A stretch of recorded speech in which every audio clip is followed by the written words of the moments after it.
Isang mapagpalang araw sa inyong lahat mga kabangers at mga kayanggaw. Nais ko lang pong ibahagi ang nakakatawa ngunit nakakakilabot na karanasan naming magkakaibigan. Ito po ay nangyari sa probinsya ng Bacolod. Nadamay kami sa isang pangyayari na nagpabago sa aming mga pananaw. Inakala namin kabanong na hindi na kami makakabalik sa normal naming buhay. Inisip namin na baka doon na talaga kami mamamatay. Mga aswang ang dahilan kung bakit tila nasilip namin ang pintuan ng kabilang buhay. At kung papaano namin sila tinalo, subaybayan natin ang kwentong ito.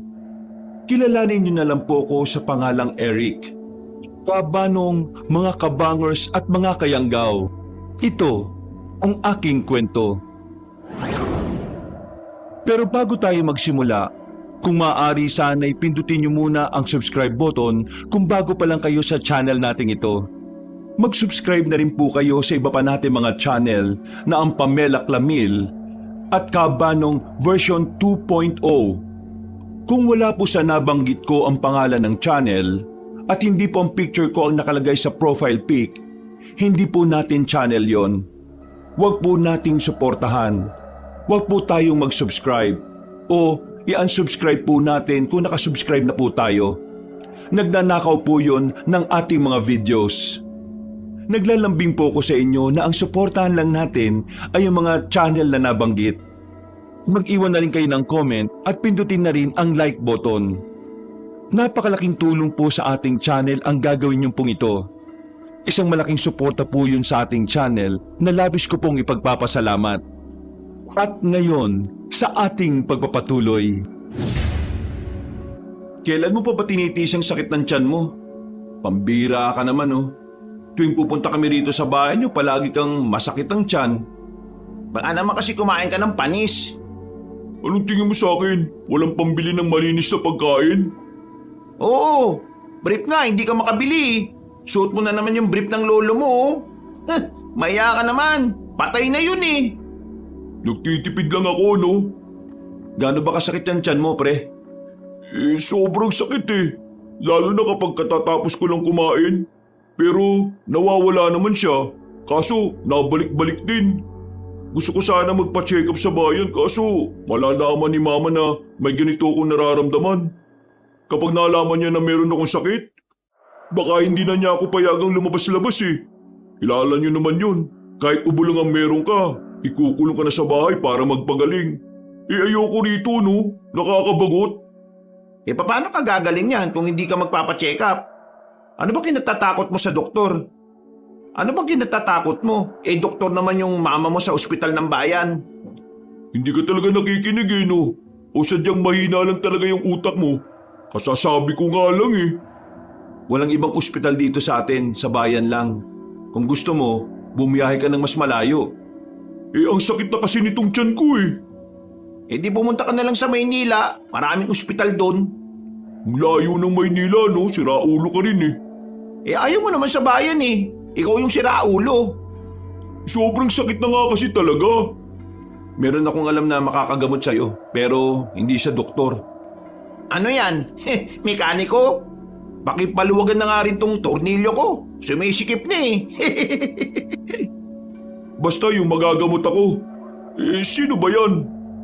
Isang manggagamot sa lugar namin. Parang albularyo. Pumapasyal siya sa baryo namin para maghatid ng mga gamot sa mga tao.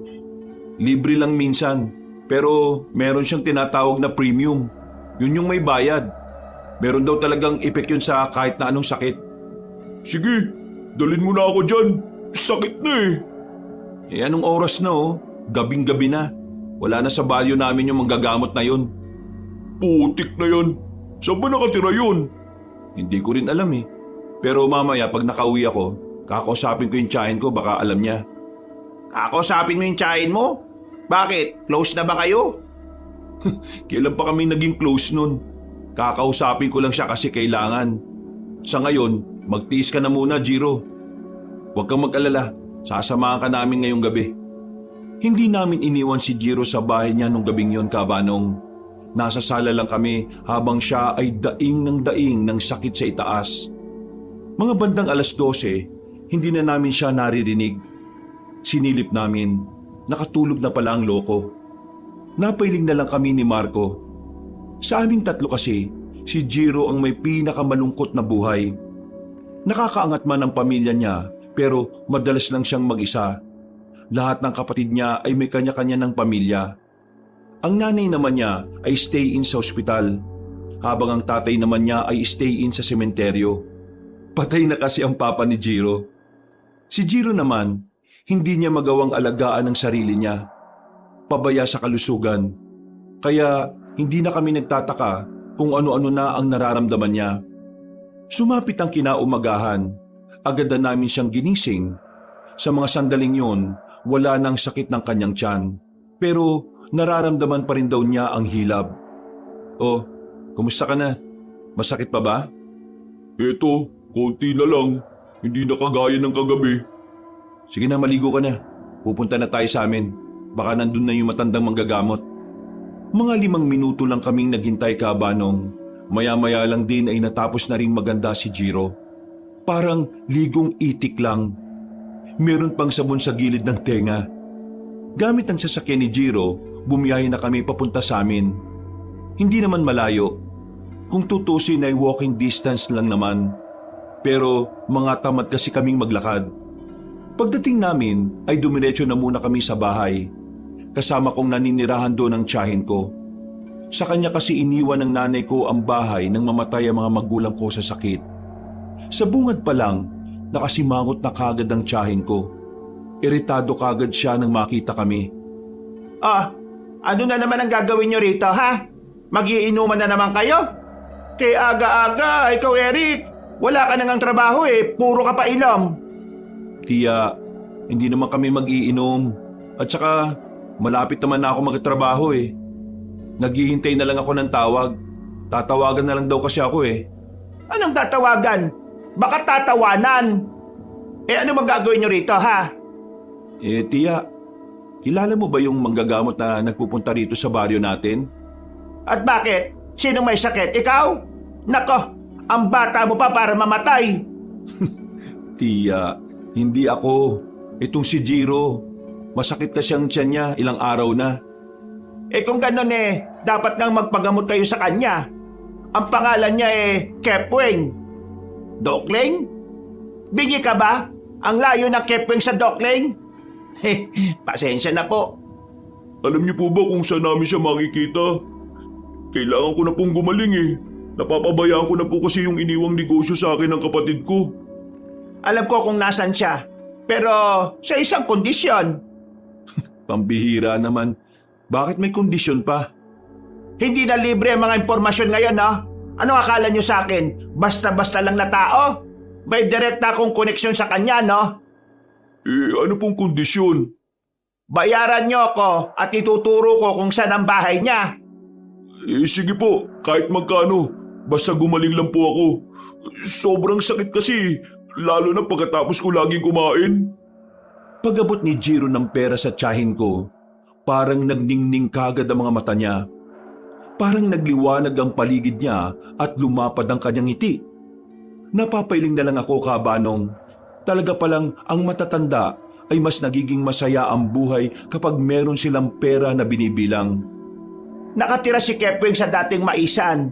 Sa dulo ng daan ito, sabay kaliwa. May nag-iisang bahay doon. Yon, kanya yon. Pambihira naman. Napakalapit naman pala. Nagbayad pa si Jiro sa'yo. Kaya malapit o malayo, kung hindi nyo alam, hindi nyo naman mahahanap yon. Nagtanong-tanong na lang sana tayo sa iba. Sayang lang ang pera. Pera lang yan. Ang pera na ibabalik. Pero ang sakit ng tiyan ko, bumabalik-balik din kaya tara na. Puntahan na natin habang hindi pa sumasakit. Buti pa itong isang kaibigan nyo nag-iisip Sige na, puntahan nyo na. Baka hindi nyo pa abutan yung matandang yon. Mag-aalmusal pa sana kami, Kabanong, pero nagmamadali na si Jiro. Dali-dali kaming naglakad papunta sa dulo.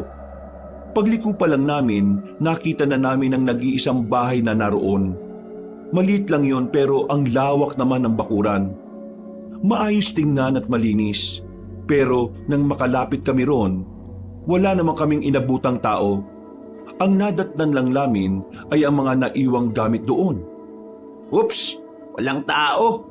Mukhang sasakit muna yan bago dumating yung matanda. Maghintay na lang siguro tayo rito. Manggagamot ba talaga nandito? Tingnan nyo oh. Parang mga ngalakal eh. Maraming tambak. Hindi ka makakarelate dyan, Jiro. Hindi mo naman naranasang mga lakal eh.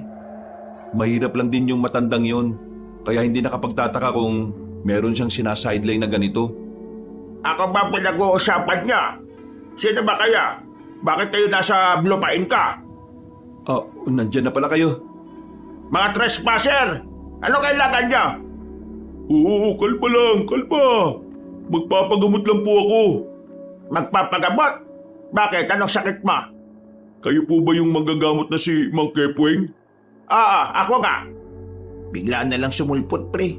Tingin ko kanina pa siya nandun eh. Naghahanap lang ng magandang pagkakataon para sa entrance niya. Shh! Tumigil ka nga. Ali kaya! Sumunod kaya!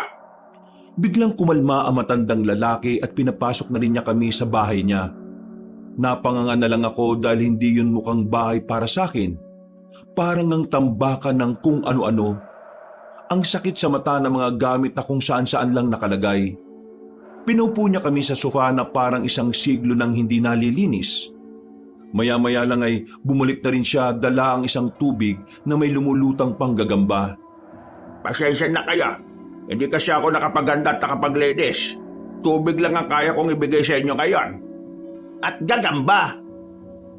Manahimik ka. Ay, okay. Kailan pa nananakit ang tiyan mo, iha? Nung nakaraang linggo pa. Bakit siya sumasakit? Bakit ako tinatanong nyo? Di ba trabaho niyong alamin kung bakit? Ay, oo nga pala. Sige, ganito na lang. Kailan siya sumasakit? Sumasakit siya kapag tapos na akong kumain. Tapos, ilang oras siyang masakit. Nawawala rin naman. Kaso babalik ulit kapag kumain ako. Simple lang ang gamot yan, iho. Sabihin niyo kagad para makaraos na ako. Kaya sumasakit ang tiyan mo kasi kumakain ka. Kaya ang dapat mong gawin, huwag kang kumain. Ho? Wag ano? Ayos ah. Huwag akong kakain? Biro lang. Mga seryoso naman kayo masyado. Hindi naman kami nagpunta rito para makipagbiruan eh. Nandito kami para gumaling na itong kaibigan namin. Kawawa naman ho siya eh. Kung wala kayong may lalapat na magandang solusyon uuwi na lang po kami. Teka. Alam ko makakapagpagaling sa kanya. Tumalma kayo. Ang kabataan talaga ngayon, masyadong mga balat sibuyas. Kami nga noon mas malala ang joke. Biruin mo ang joke namin noon patay na ang nanay mo. Kapag umiyak ka, ibig sabihin mahinang nilalang ka.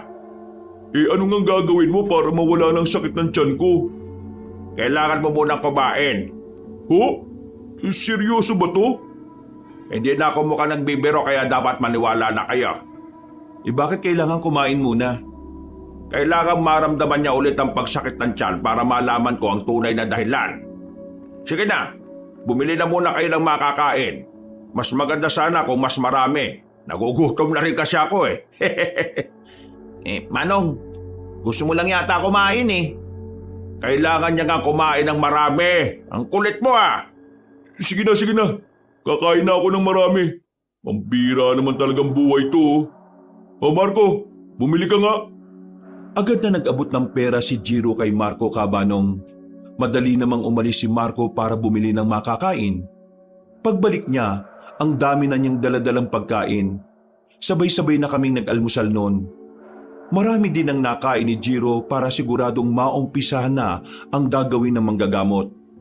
Kalahating oras matapos kaming kumain, umatake na ang sakit ng tiyan ni Jiro. Namimilipit na siya. Agad namang kumilo si Mang Kepweng. May mga kinuha itong halamang gamot. Pati na rin mga dahon na pinanghahampas niya sa tiyan at mukha ni Jiro. Noong mga sandaling yon, iniisip namin kung seryoso ba si Mang Kepweng o nagtitrip lang. Pero hinayaan na lang namin siya kung anong magagawa niya para mapagaling ang kaibigan namin. Masakit pa ba? Oo, masakit. Wala namang nagagawa yung paghampas-hampas mo ng dahon Huwag kang magmarunong bata. Wala kang alam sa ginagawa ko. Sige, tuwad. Oh? Bakit tutuwad? Wala namang bastusan. Bakit ako tutuwad sa'yo? Visit ka ba? Tumuwad ka! Para maalis natin ang sakit ng tiyan mo. Tutuwad ka ba o bahala ka na sa buhay mo? Ano nga gagawin mo sa akin? Basta sumunod ka na lang. Kahit na nag-aalangan, sinunod na lang ni Jiro ang inutos na matandang manggagamot. Tumuwad siya sa harapan ni Mang Kepweng. Nagulat na lang kami nang biglang lagyan ni Mang Kepweng ng sako ng bigas ang bandang tiyan ni Jiro. Pagkatapos, dinaganan nito ang kaibigan namin. Aray, aray! Anong ginagawa nyo? Nabubuang ka na ba? Ito lang ang paraan para mawala ang sakit ng tiyan niya. Biglang isang malakas at mahabang utot ang aming narinig at aming naamoy. Utik! Napakabaho ng utot mo, Jiro! Gagi! Labas muna tayo! Sige lang, iho. Ilabas mo na ang lahat ng hangin. Naipon na yan sa tiyan mo kaya yan sumasakit. Ibig niyong sabihin, kabag lang yan? Oo, kabag lang. Hindi ko alam kung bakit hindi siya makautot eh. Pero ang mahalaga, nakakautot na siya ngayon. Sabi sa inyo, magtiwala lang kayo sa akin. Diyos ko, ang sarap ng pakiramdam ko. Sarap sa pakiramdam, pero sakit sa ilong namin. Lumabas na muna kami ni Marco noong mga sandaling yon. Kahit nga hanggang bakuran, umabot ang baho ng utot ni Jiro. Mga nasa 10 minuto yata namin siyang naririnig na utot ng utot sa labas. Maya-maya rin ay nakitain na siya sa banyo ni Mang Kepweng. Bandang 10:00 na ng umaga, gumaan na ang pakiramdam ni Jiro. Kitang-kita sa mukha niya yon. Ay, success! Maraming salamat, Mang Kepweng ha. Dahil dyan, dadagdagan ko ang bayad ko sa'yo. Sobrang ginawa na ng pakiramdam ko eh. Pambihirang kapalaran talaga to. Kailangan ko lang palang umutot. Minsan kasi, nasa pag-utot talaga ang ginhawa ng buhay. O paano? Aalis na kami ha. Babalik na lang ako ulit dito kapag nahihirapan akong umutot ulit. Para dito na lang ako uutot ng matindi. Sige, utot lang ng utot. Naging maginhawa na rin ang buhay ni Jiro noong mga sandaling yon. Makalipas ang 1 linggo, hindi na muli pang sumakit ang kanyang tiyan kahit kumakain pa siya ng sandamukal. Samantala, mas naging abala naman ako sa pagtulong sa tiyahin ko sa paglalabada. Hindi pa rin kasi ako tinatawag ng inaplayan kong trabaho sa bayan. Mabuti naman at naisipan mo akong tulungan sa paglalaba ko. Ang hirap kayang kumita ng pera. Alam ko naman po yun, tiya. Nagtatrabaho din naman ako dati, di ba? At nawalan ka ng trabaho kasi inaway mo ang boss mo. Buang ka rin eh. Kahit sino naman, aawayin ng boss kapag iniinsulto ng mga magulang mo. Ngayon, wala kang trabaho, wala kang pera. Asa ka sa akin. Paano kapag nagkasakit ako? Di wala tayong kakainin. Hindi naman kayo magkakasakit eh. Masamang damo kayo eh. Ano ka mo? Ang sabi ko, hindi kayo magkakasakit kasi mabuti kayong tao. Ayusin mo lang yung sinasabi mo. Teka, maiba nga tayo, tiya. Di ba kakilala mo si Mang Kepweng? Manggagamot ba talaga yun? Napagaling niya ang kaibigan mo tapos magdududa ka. Nakasinghot ka ba ng bulok na medyas? Wala kasi sa itsura niya ang manggagamot eh. Pero meron akong narinig. Narinig ko si Mang Kepweng na may kinakausap sa telepono. Nabanggit niya yung aswang. Ano pong meron sa aswang? Sa pagkakasabi kasi ni Mang Kepweng, parang nakalaban na niya yung aswang dati. Abay, ewan ko. Di tanungin mo siya. Naniniwala ba kayo sa aswang? Anong klaseng tanong yan? Sagutin niyo na lang para naman may napag-uusapan tayo. Palagi na lang kayong masungit sa akin eh. Ay, naka. Ang aswang, totoo yan. Nakakita na ako niyan nung kabataan ko. Pero matagal na yon. Mahirap nang sabihin sa iba na totoo yan, lalo na't hindi naman na sila nagpaparamdam. Ibig sabihin hanggang ngayon may aswang pa rin? Baka si Mang Kepweng maraming alam sa ganyan. Siya ang kausapin mo. Ay teka, bakit ka ba interesado sa aswang? Wala lang, tiya. Baka curious lang talaga ako kung anong itsura nila at kung ano ang kaya nilang gawin. Nako, Nakakatakot ang mga yan. Nakakakilabot. Ang sabi ng matatanda nung araw ang mga aswang ay kagaya rin nating mga tao. Magagaling ding manlinlang. Ah, ganun pala. Alam mo, sa halip na iniisip mo yung aswang, isipin mo na lang kung paano ka magkakaroon ng trabaho. Diyos ko, hirap na nga akong maglabada Mag-iisang buwan ka nang walang ambag dito. Magkakatrabaho din naman ulit ako, tiya. Kaunting tiis lang. Puro tiis. Tiis na lang ng tiis palagi sa buhay na ito. Tapusin mo na nga lang yung binabanlawan mo at nang maisampay na natin. Doon, sa bakuran ni Kumare. Doon natin isampayan. Tumango na lang ako sa kanya. Lumabas naman siya ng bakuran namin para humanap ng makakain. Napangiti na lang din ako, Kabanong. Kahit na masungit si tiya sa akin palagi, hindi niya ako inahayaang magutuman. Minsan, masama lang talaga ang ugali niya. Pero kahit na ganon, ramdam ko na pamangkin pa rin ang turing niya sa akin. Lumipas pa ang ilang araw, mas naging abala ko kahit papano sa buhay ko. Kung ano-ano na lang kasi ang pinapasok kong trabaho para lang kumita. Matapos ang halos 1 linggong pagbabanat, nahirapan na naman akong makahanap ng mapapasukan. Kaya wala akong nagawa kundi tumingga na naman sa bahay. Benaya! Benaya! Pambihira ka naman. Bakit ba sigaw ka ng sigaw? Anong oras na may natutulog na. Oh, Mang Kepweng, close ba kayong dalawa nitong tiyahin ko? Close? Baka hindi mo alam. Close na close. Kababata ko yan Kababata mo pala to, tiya. Bakit hindi mo sinabi? Bakit ka naman sasabihin? May mapapala ka ba? Kepweng, ano ba kailangan mo Magpapahinga na ako Pagka muna magpahinga, marami ka pang misyon sa mundo. Siya nga pala, pwede ba ako makautang ng 300 muna sa'yo? Diyos ko, yang ka na naman Kailan ka ba makakabayad? Alam mo naman na wala rin naman akong sobrang pera. Ang pera ko dyan, panggastos lang namin. Alam mo namang walang trabaho tong pamangkin ko kaya ako ang kumakayod. Ano ka ba naman? Babalik ko naman Bukas na bukas yan kagad. Kailangan ko lang talaga mabayaran si paring Toreng. Ang kulit Nagpunta na naman sa bahay, may dalang itak. Yan kasi. Uutang ka na lang sa mga taong siraulo pa. Kaya nga ako umuutang sa'yo kasi hindi ka siraulo. Hey, wisit ka talaga. Eric, kunin mo nga yung pera sa ilalim ng unan. Agad akong pumunta sa kwarto ng tiyahin ko, Kabanong. Mula roon, narinig ko kung ano ang kanilang pinag-uusapan. Ano ba kasing balita doon sa mga aswang na sinasabi mong maibebenta na sa mga incheck? Yun na nga ang problema Naibenta na pero hindi naman ako nahatian ng kita ng mga kapwa ko manggagamot. Mga siraulo yung sila Pedring Sinulo yung pera. Ngayon hindi ko na mahanap. Alam mo, napakadali mo talagang maloko kahit na kailan. Kailan ka ba matututo? Ang hirap-hirap mahuli ng aswang na yun Sa kapis nyo pa kinuha, pero wala ka rin naman palang napala. Ay nako, nangyari na ang nangyari.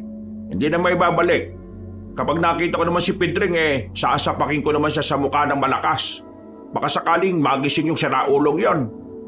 Dahil sa mga narinig kong yun, parang mas lalo akong naging interesado sa mga aswang. Namanga kasi ako sa ideyang nakahuli sila ng aswang at nagawa pa talaga nilang ibenta. Akala ko kasi dati, kinatatakutan ng mga tao ang mga nilalang na yon. Hindi ko kayang sarilihin ang mga narinig ko. Kaya nang magpunta ako sa bahay ni Jiro, hindi na ako nagdalawang isip na ikwento sa kanila. Ha? Seryoso ka ba? Ang pagkakaalala ko lang sa sinasabi mo, manggagamot lang si Mang Kepweng. Yun nga rin ang alam ko pero narinig ko talaga. Tapos itong tiyahin ko, alam yung tungkol sa bagay na yun. Alam mo, may kutob ako. Kutob na alin? Yang tiyahin mo at si Mang Kepweng may something. Para ka siraulo. Matatanda na sila, pinag-iisipan mo pa ng kung ano-ano. Age is just a number, no? Kung talaga, gawa-gawa ka talaga palagi ng issue. Hindi ko maiwasang hindi ma-curious Dapat alamin mo kung involved ang tiyahin mo. Kasi kung involved ang tiyahin mo, problema yan. Kakaiba ko man ang mga aswang kapag gumanti. Nabasa ko lang naman sa mga lumang artikel. May mga aswang talaga na hindi natatakot sa mga tao. Paano ko malalaman? Palagi namang galit sa akin yung tiyahin ko kapag kinakausap ko. Ang mabuti pa, si Mang Kepweng na lang ang kausapin mo. Napailing na lang ako, Kabanong. Alam ko kasi na magsasayang lang ako ng oras kapag ginawa ko yon. Alam ko naman kasing malabong kausap si Mang Kepweng. Kung ano-ano ang sinasabi. At baka mamaya, uutangan din ako kahit na alam naman niyang wala akong trabaho. Makalipas pa ang ilang araw, mas napapadalas na ang pag-uusap ni Mang Kepweng at ng tiyahin ko. Nakakapagtaka kasi dati-dati naman ay hindi nagpupunta ang matandang manggagamot na yon sa bahay namin. Nakakapag-usap lang sila kapag nagkakasalubong sila sa daan. Sa mga nakalipas na araw, mas lalo ring lumala ang pagiging curious ko sa mga aswang dahil lagi kong naririnig kay Tia at kay Mang Kepweng. Gumawa na rin ako ng sarili kong pagsasaliksik. Pumupunta pa ako sa bayan para lang makapagbasa-basa ng mga libro na patungkol sa mga aswang. Kahit na papaano, nagkakaroon naman ako ng kaalaman. Pero hindi pa rin ako makontento. Parang gusto ko mismo na manggaling mismo ang mga impormasyon sa mga taong inaasahan ko. At ang taong yon ay walang iba kundi si Mang Kepweng. Eric, bakit nandito ka? May pinapakuha ba ang tiyahin mo? Nagbayad na ako sa kanya nung nakaraan na. Hindi naman po yun ang pinunta ko. Ay, ano? Gusto mo ba ng suntukan? Pwede mo ba akong papasukin? Ayun naman. Joke lang yung suntukan na baka maniwala ka mapilayan ka pa. Natatawa na lang ako sa mga sinasabi ni Mang Kepweng, Kabanong. Pagpasok ko sa bahay nila, napansin ko na malinis na sa loob ng bahay niya. Wala na ang mga nakakalat na gamit. Maaliwalas na talaga. Mabango pa. Napangiti na lang ako. Tinapik niya ako sa balikat nang mapansin niyang napansin ko ang bahay niya. Naglilinis na talaga ako. Kasi napansin ko, mula nang kumalat dito sa bahay ko hindi na nagpupunta ang tiyahin mo Mang Kepweng, ito tanong lang naman Huwag mo po sana akong pag-iisipan na masama. Ano bang itatanong mo? Huwag lang mahirap Kapag wala akong maisagot nanununtok ako Hindi, biro lang uli. Ay nako, mapagbiro pala talaga kayo no? Pero gusto ko lang po kasing malaman, ano ba talagang ugnayan nyo ng tiyahin ko? Parang kailan lang nalaman ko na malapit pala kayo sa isa't isa. Bakit hindi ko yun napansin dati? Hindi ko nga alam na taga rito ka rin sa baryo Akala ko dumadalaw-dalaw ka lang. Alam ko na darating ang araw na itatanong mo rin yan. Kaya naihanda ko ng isasagot ko dyan. Sa totoo lang, wala namang namamagitan sa amin ang tiyahin mo. Pero totoong magkababata kami. Sa katunayan, naging kaibigan ko nga rin ang kapatid niya, yung tatay mo. Yun lang, magkababata at magkaibigan lang kami. Sige, naintindihan ko na. Ganun pala talaga kalalim ang samahan ninyo. Kaya pala, pati yung tungkol sa aswang alam din ni Tia. Aswang? Bakit naman niya malalaman? Ang lakas niyong mag-usap palagi Kaya palagi ko ring naririnig. Hindi ka makakapagkaila sa akin, Mang Kepweng. Narinig ko rin na meron kayong nahuling aswang na ibebenta sa mga incheck. Ang kaso, di ka naman napartihan nila, Mang Pedring. Sabihin mo nga sa akin, Mang Kepweng, trabaho mo rin bang manghuli ng aswang? May kinalaman ba ang tiyahin ko sa trabahong yon? Masyado ko lang nag-iisip. Hindi ako napapraning, Mang Kepweng. Si Tia na lang ang pamilya ko. Kahit na madalas kaming hindi magkasundo, siya ang tinuturing kong huling magulang. Kaya gusto kong malaman kung may kinalaman si Tia sa trabahong yon. Kasi nag-aalala ako para sa kaligtasan niya. Bumuntong hininga si Mang Kepweng. Baka sa mukha niya ang pagkabahala. Yun ang unang pagkakataon na nakita ko siyang ganon. Kung sasabihin niyo sa akin, kayo na ang idol ko. Ha? Talaga? Oo naman. mataas ang paghanga ko sa mga taong nagsasabi ng totoo. Alam ko namang inuuto mo lang ako. Pero sige, sasabihin ko na sa'yo. Pero wag mo nang sabihin sa tiyahin mo na sinabi ko sa'yo, ha? Totoo na ang isa sa mga trabaho ko mula noon hanggang ngayon ay ang manugis ng aswang. Malaki kasi ang bayad doon. Kasi kapag nahuli mo ang aswang, pwede mong ibenta yun sa mayayaman. Ginagawa nilang pampaswerte ang mga aswang na yon. O kaya naman, sila mismo ang pumapatay. Oo, nagbabayad sila ng malaking halaga para lang maranasang makapatay ng aswang. Pero dahil naubos na ang mga aswang dito sa probinsya natin, nahirapan na ako makahuli. Kaya heto, nanggagamot ako. Si Minea, dati ko siyang kasama sa trabahong ito. Hindi ka maniniwala na dumadali rin ang aswang ang tiyahin mo noon. Tumigil lang siya kasi sabi niya, gusto na niyang magbagong buhay. At isa pa, hirap na rin siya kumilos. Bukod doon, ang pinagkakakitaan pa ng tiyahin mo ngayon may mga baguhang manunugis na kumukonsulta sa kanya. Binabayaran siya para sabihin lahat ng mga alam niya. Kapag nakikita mong umaalis ng maaga ang tiyahin mo, yun na yun. Hindi totoong paglalabada ang pinagkukunan niya ng pera. At saka, uutang ba ako sa kanya palagi kung paglalabada lang ang trabaho niya? Nakakabigla niyang pinagsasasabi niyo. Hindi ko kailanman inisip na may ganun trabaho ang tiyahin ko. Pero totoo pala talagang nagbabayad siya sa lahat ng impormasyong nalalaman niya. Pero hindi ba delikado yung buhay niya? Ngayong retired na siya, hindi ba babalikan siya ng mga aswang? Eric, ang buhay ng mga kagaya namin ay palaging nasa panganib. Anumang oras, pwede kang atakihin ng aswang. Ang mga kagaya namin, literal na kaaway ng mga nilalang na yon. Kaya manggagamot ka, albularyo, manunugis o antingero.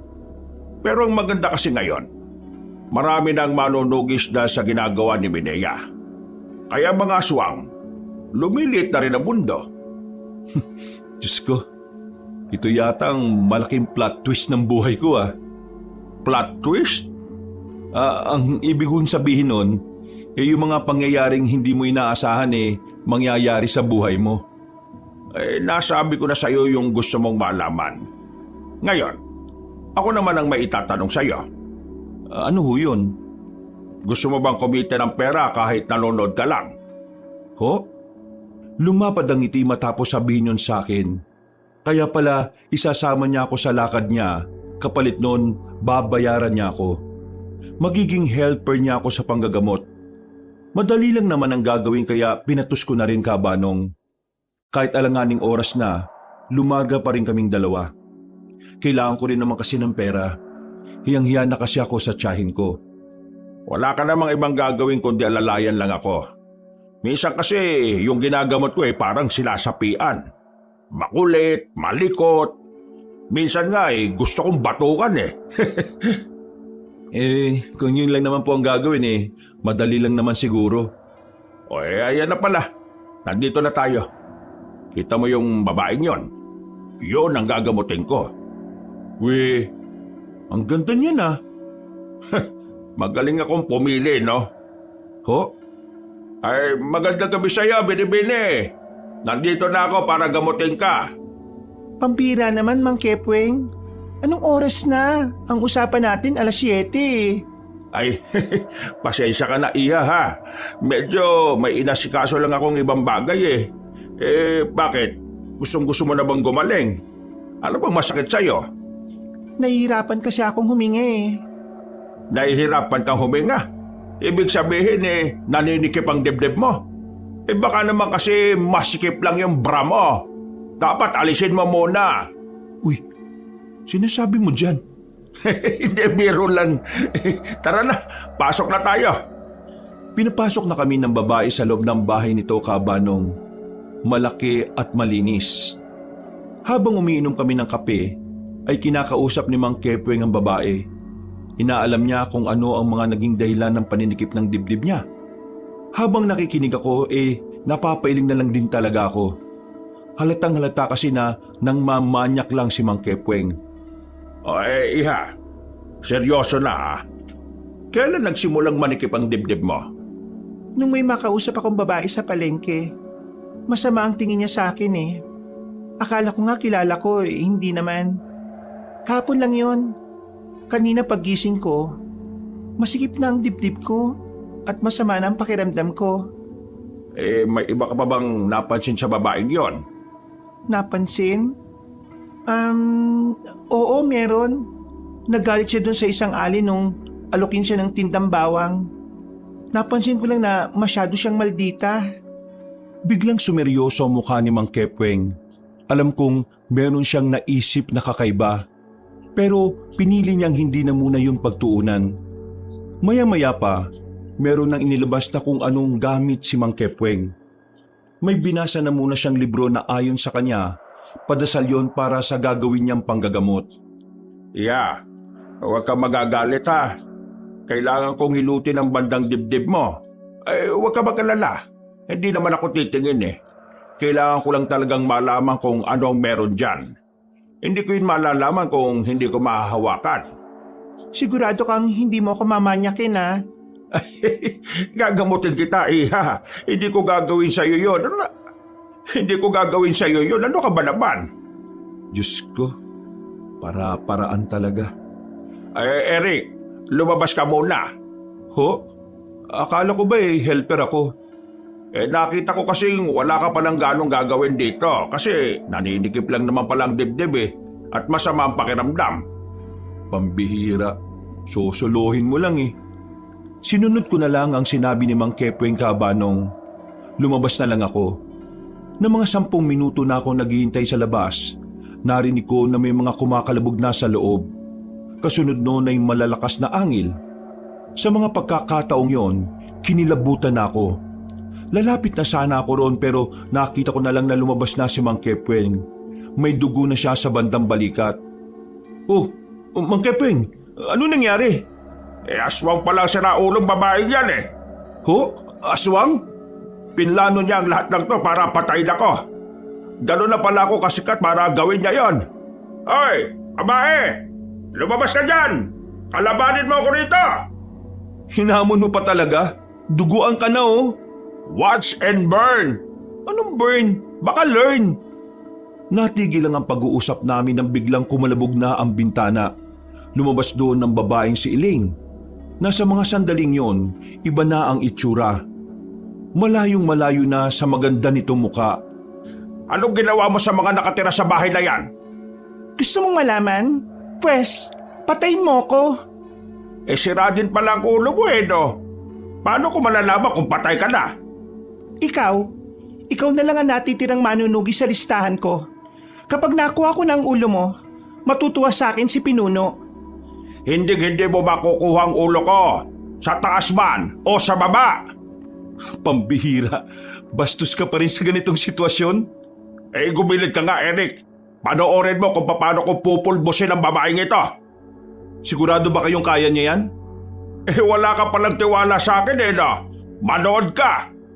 Nagpatunog pa ng daliri si Mang Kepweng. Maya-maya lang umatake na rin sa kanya ang babaeng aswang. Kamao sa kamao ang labanan nila. Parang hindi babae si Elaine, pero parang hindi naman matanda si Mang Kepweng. Pareho silang malakas at mabilis. Para akong nanonood ng isang action movie na hindi nagkakatamaan yung dalawang naglalaban. Totoo nga ang usap-usapan. Mahusay ka talaga Mukhang marami ka nang nalalaman sa akin Nakakahiya naman kasi wala akong alam sa iyo Hindi ba na kailangan malaman kung anong pa ang tungkol sa akin? Kasi ngayong gabi, ihatid na kita sa hukay. Pwede bang magdamit ka muna? Nakakaabala yung dibdib mong mabuhok Muling lumapit sa kanya ang babaeng aswang. Sa pagkakataong yon ay tila kalkulado na ng aswang ang mga galaw ni Mang Kepweng. Tinamaan na siya sa dibdib at sa mukha. Agad namang itong napaatras. Hindi pa man nakaka-recover si Mang Kepweng, muli siyang nakatanggap ng suntok. Napaatras at napadikit na siya sa dingding ng bahay. Tutulong na sana ako pero hindi niya ako pinayagan. Manood ka lang dyan, Eric. Nagsisimula pa lang naman ang laban Nagsisimula pa ba yan? O nagsisimula ka ng matalo? Hindi pa ako seryoso. Kapag ako nagseryoso, tanggal ang panga nito. Kung ganon, magseseryoso na rin ako. Umangil na naman ang babaeng aswang. Bigla na lang humaba ang mga kuko nito. Sa pagkakataong yon ay mas lalo kong kinabahan para kay Mang Kepweng. Nababahala ko sa posibilidad na baka madali siya ng mahahabang kuko na yon. Humanda ka, matanda ka. Sige, lapit! Gumapang ang babaeng aswang papunta sa kanya. Nanlalaki ang mga mata ko dahil lang nasa utak ko katapusan na ng matandang yon. Pero nagulat na lang ako sa nangyari. Nakailag si Mang Kepweng. Nagawa niyang suntukin ng malakas sa panga ang babae. Sa ginawa niyang yon ay nakaramdam ng pagkahilo si Elaine. Dumistansya ito habang nakahawak sa ulo. Bakit? Nakita mo na ba mga bituin na umiikot sa ulo mo? Huwag ka mag-alala. Sa susunod kong suntok, buwan naman ang iikot sa ulo mong babae ka. Sasapakin pa sana ulit ni Mang Kepweng ang babae pero bigla na lang itong tumalon papunta sa bubungan. Hindi ba tayo tapos, tanda? Babalikan kita. Narinig ko na yung linyahan na yan. Pero sa susunod natin pagkikita baka mauna ka na sa impyerno. Pag-alis ng aswang ay kagad ko na rin nilapitan si Mang Kepweng. Duguan siya pero parang wala lang yon sa kanya. Ni hindi ko man lang nakitang ininda niya ang sakit. Sigurado ka bang ayos ka lang talaga? Ay oo naman, ayos lang ako. Malayo naman ito sa utak Tulungan mo na lang ako maglakad papunta sa inyo. Ho? Bakit sa amin? Ang tiyahin mo ang gagamot sa akin. Hindi ko kayang gamutin ang sarili ko. Oo, sige na nga. Para mas mabilis kaming makabalik sa bahay, binuhat ko na siya. Pagdating namin, nadatnan namin si Tia na nasa bakuran habang naglalaga ng kamoting kahoy. Napatayo siya nang makitang duguan si Mang Kepweng. Anak ng 77 puting tupa Anong nangyari sa siraulong yan? Nakalaban niya yung aswang Ayun, nadali siya.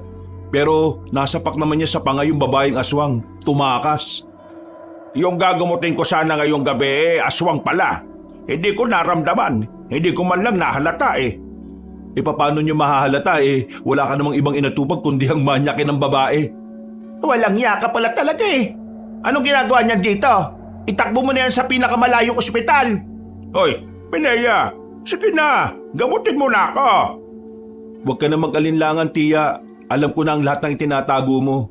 Alam kong dati ka manunugis. Paano mo naman nalaman? Pwede bang gamutin mo muna ako at mamaya na kayo mag-usap? Kasi nararamdaman ko na yung hapdi Baka pwede naman. Ay siya, sige na. Ipasok mo na yung matandang yan. Humanda ka sa akin mamaya, Kepweng ka. Hiniga ko na si Mang Kepweng sa papagkabanong. Agad namang siyang inasikaso ng tiyahin ko. Habang ginagbot siya ni Tia, ay lumabas na muna ako at tumambay sa bakuran. Natulala na lang ako noon, kabanong. Hindi ko kasi talaga inakala na mararanasan ko ang lahat ng yon. Nawiwindang ako sa lahat ng mga nalalaman ko. Lalong-lalo na ang tungkol sa tiyahin ko.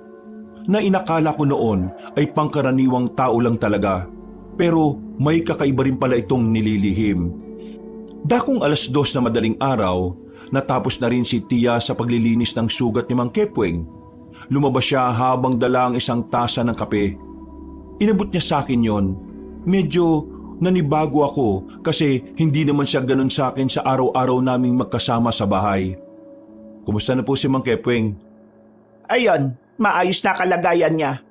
Sayang at hindi natuluyan Buti naman at mabuti na lagay niya.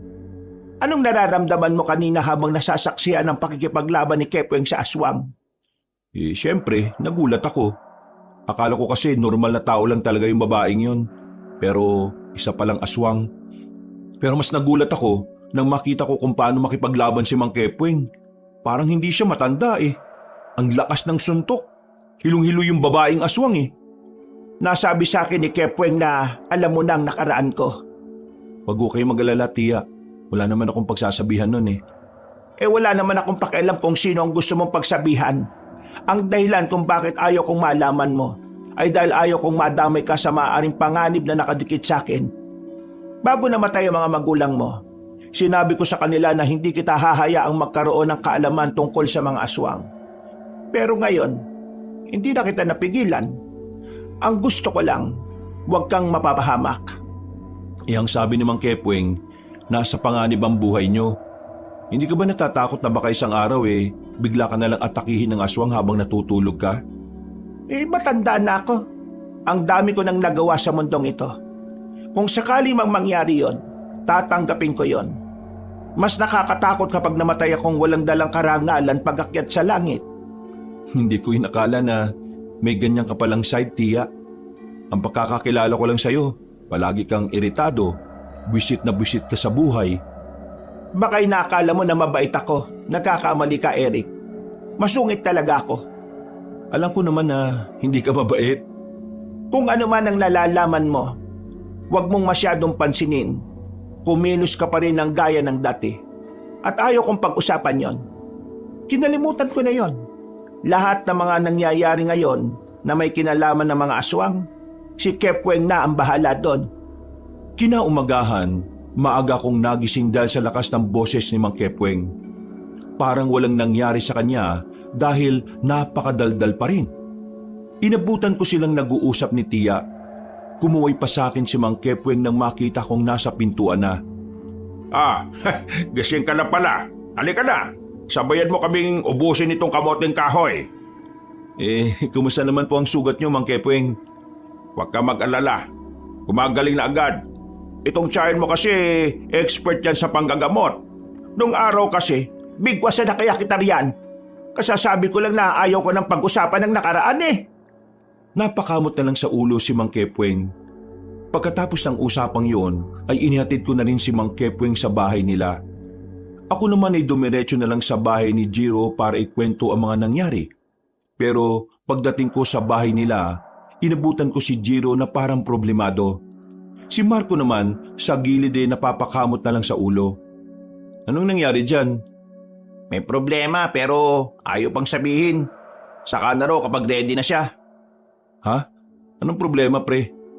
Pre, hindi ko alam ang gagawin ko. Gagawin sa ano? Anong nangyayari? Yung baboyan na pinapatakbo ko, pre. Lagas. Paanong lagas? Nawala? Hindi. Patay.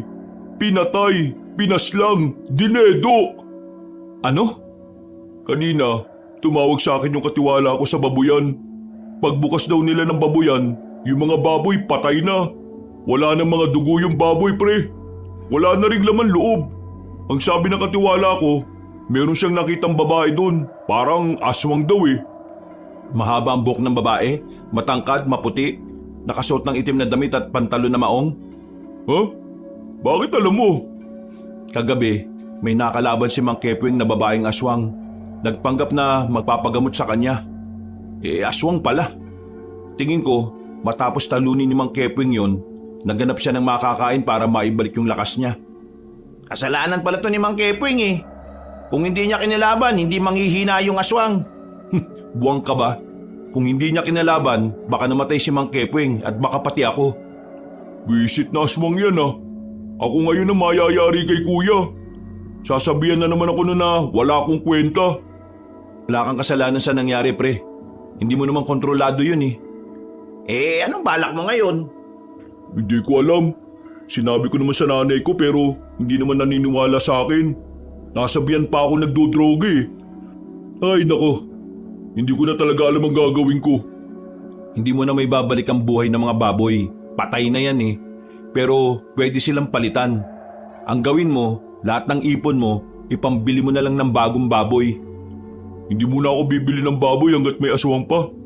Papatayin lang ng aswang yun Kaya mabuti pa, papatayin ko muna yung aswang na yan. Eric, sabihin mo nga dyan kay Mang Kepweng, turuan niya ako kung paano makakapatay ng aswang. Ha? Sigurado ka ba? Makapatay nga ng lamok, hindi mo magawa Baboy pa kaya? Ikaw na lang kaya patayin ko para magawa ko ng maayos. Puro ka kontra Dahil sa nangyari sa baboyan nila Jiro, parang nabuhay sa katauhan niya ang katapangan ng isang nais makaganti. Hindi ko na siya nagawang pigilan. Nagpasama na siya sa akin para kumonsulta kay Mang Kepweng. At dahil kaibigan namin siya, hindi kami pumayag na mag-isa niyang haharapin ang laban niya. Baka akala nyo ganun lang kadaling kumalaban ng mga aswang ha? Dito away bata na kahit anong oras pwede kang gumante. Bakit ba kayo tumatawa? Ano bang nakakatawa? Namatayan na nga ako ng maraming baboy Pinagtatawanan niyo pa ako. Kasi mababaw lang ang dahilan ko. Ano ba dapat ang dahilan para maging karapat-dapat kumalaban sa mga aswang? Nako, seryoso yan ha. Di yan dapat binibiro, Mang Kepweng. Hindi ko naman minamalit ang nangyari sa'yo. Ang akin lang naman, para umubra ka sa mga aswang, kailangan mo ng maraming karanasan. Kayo, bigla-bigla lang kayong nagdesisyon. Halatang nagmamadali kang makaganti. Hindi ganun naglalaro ang buhay ng isang manunugis, iho. Ano nga ang kailangan gawin para maging isang ganap na kagaya nyo? Hindi maging kagaya ko. Wala kasi akong katulad Nag-iisa lang ako. Ang magandang sabihin, maging isang ganap na manunugis. Para maging ganun ka, kailangan mo ng pagsasanay. Pagsasanay? Anong klase pagsasanay ba yan? Isang matinding pagsasanay. Nagkatinginan kaming tatlo, Kabanong. Nagkasundo na kami ni Jiro at buo na rin ang loob namin. Habang si Marco naman ay halatang napilitan na lang. Kinabukasan, sinimulan agad namin ang pagsasanay na sinasabi ni Mang Kepweng. Walang kaalam-alam si Tia roon. Wala rin akong balak na ipaalam dahil alam kong hindi naman siya papayag. Ang unang linggo na pagsasanay namin ay inilaan lang sa pagpapalakas ng katawan at resistensya. Kahit na papaano ay may maganda namang nangyayari. Sa pangalawang yugto ng pagsasanay namin, tinuruan na kaming humawak ng sandata. Medyo nahirapan kami sa parting yon. Kaya inabot na kami ng 2 linggo hindi pa rin namin makuha ng tama.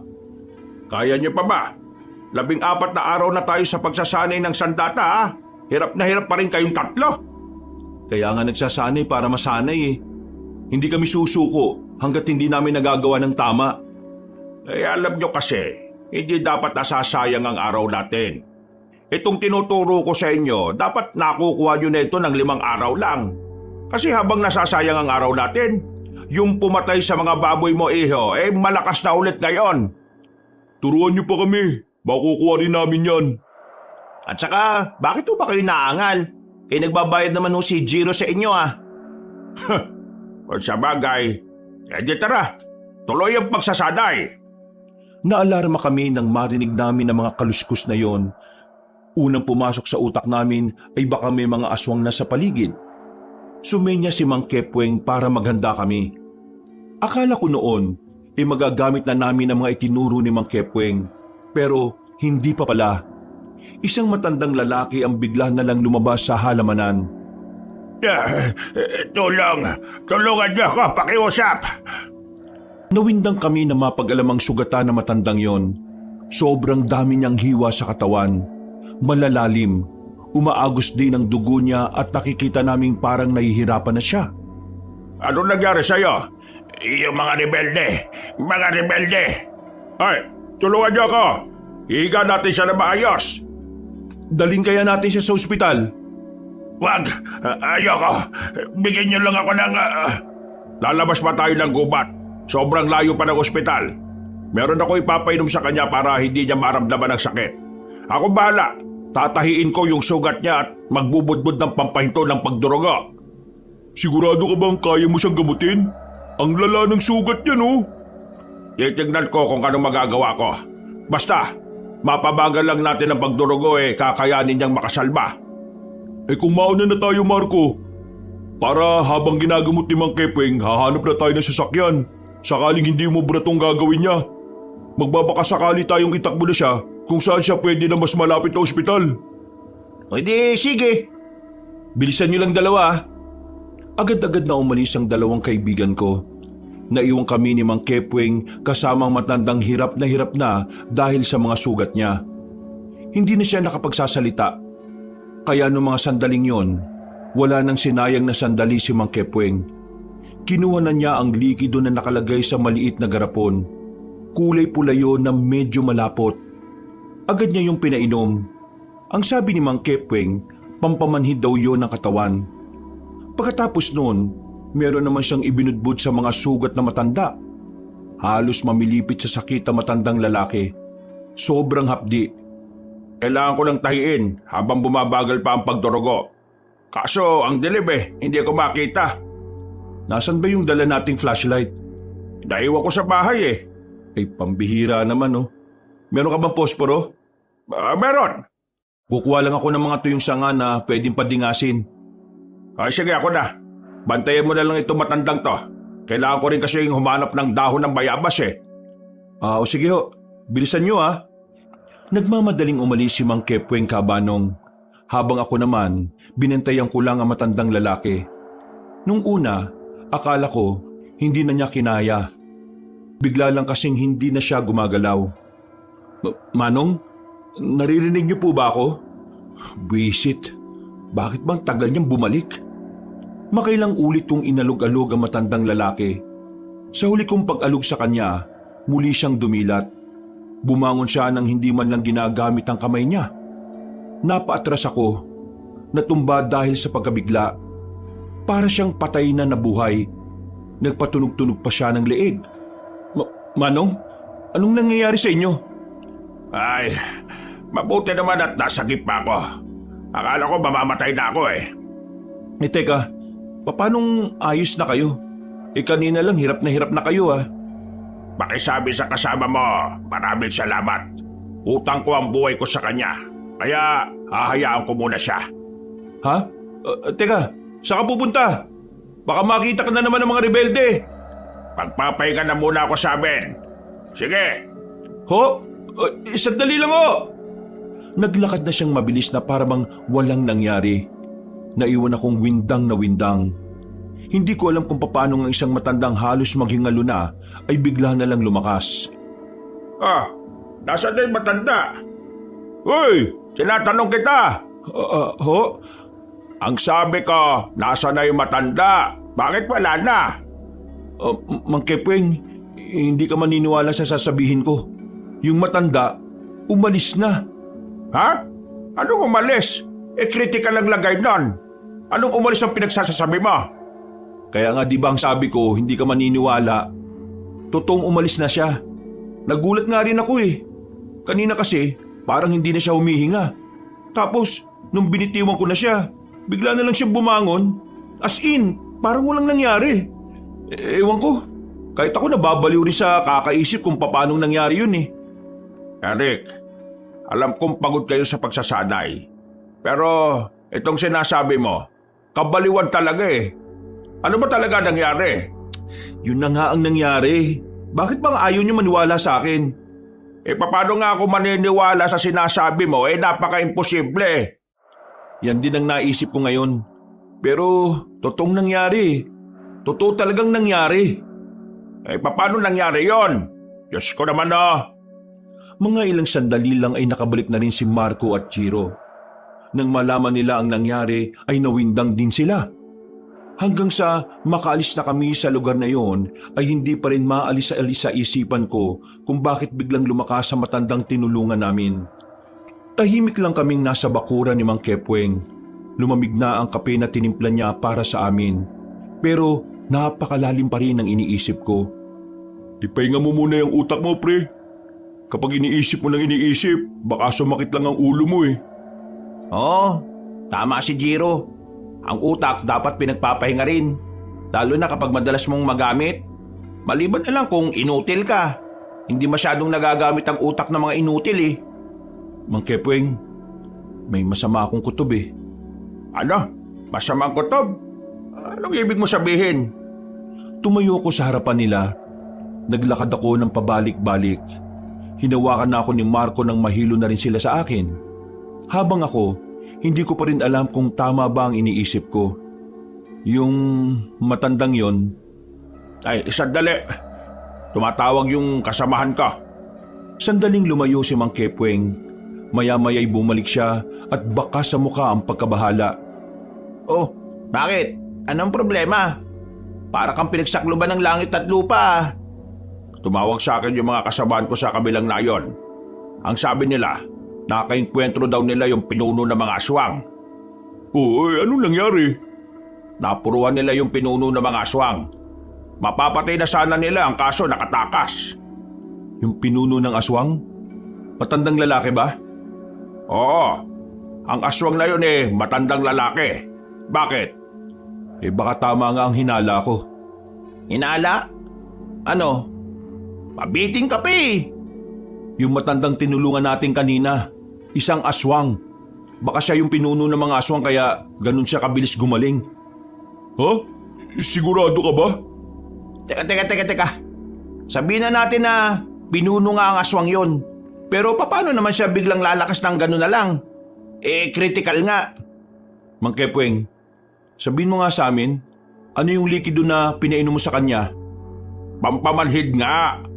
Anong likido? Anong klase? Saan gawa? Teka, bakit? Parang tamang hinala ni Eric. Yung likido kasi na pinainom ko sa matandang yun dugo ng kabayo at mga pinaghalo-halong dahon. Ibig sabihin, nakakahilom ng sugat ng aswang ang dugo ng kabayo? Hindi nakakahilom, pero may ilang kaso na ang mga aswang dugo ng kabayong iniinom para bumalik ang lakas nila. Pero sa ibang uri ng lakas lang yung pwede. Lintik. Bakit hindi ko nahalata yung kanina? Nakakainis naman Habang patagal ng patagal, patanga ako ng patanga. Wala na tayong magagawa dun. Nangyari nang nangyari. Patay na sana ang pinuno ng mga aswang kung hindi ko siya tinulungan. Ay nako, kasalanan ko talaga to Kung sumasama lang sana ako sa mga seminar nila, malalaman ko sana kung anong itsura ng pinuno nila. Ay, nakakabalas. Wisit naman talaga Pinagsisisi pa ni Mang Kepweng ang mga balde sa gilid ng bahay niya, Kabanong. Sinisisi niya ang sarili niya dahil sa mga nangyari. Nilapitan ko na lang siya at pinakalma. Hindi ka naman namin masisisi. Walang sumisisi sa iyo. Alam namin na ginawa mo lang yon dahil nanaig ang pagiging matulungin mo.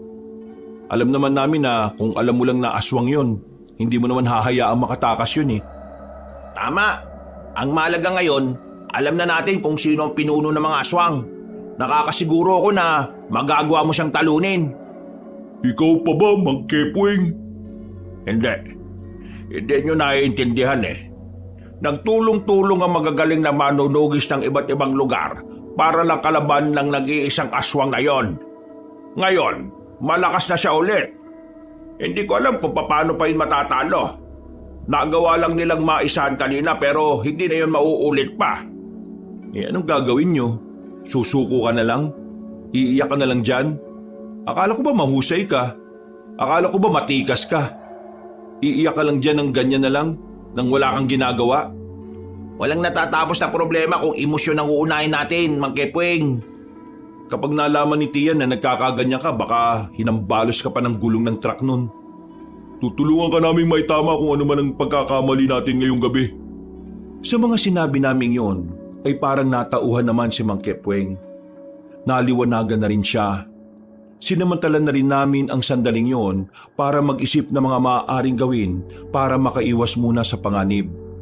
Sa nangyaring yun kasi, naramdaman namin na may mga paparating na kaguluhan, lalo na't mukhang kilala ng pinuno si Mang Kepweng. Sa bahay ni Mang Kepweng kami natulog. Kinabukasan, nagtataka kami kung bakit ang daming taong sumisigaw sa harapan ng bahay niya. Pagsilip ko sa bintana, may mga residente doon na pilit siyang pinapalabas. Galit na galit ang mga yon na kung makakaharap lang siguro nila si Mang Kepweng ay baka dinumog na nila. Mang Kepweng, gising! Uy! Bakit ba?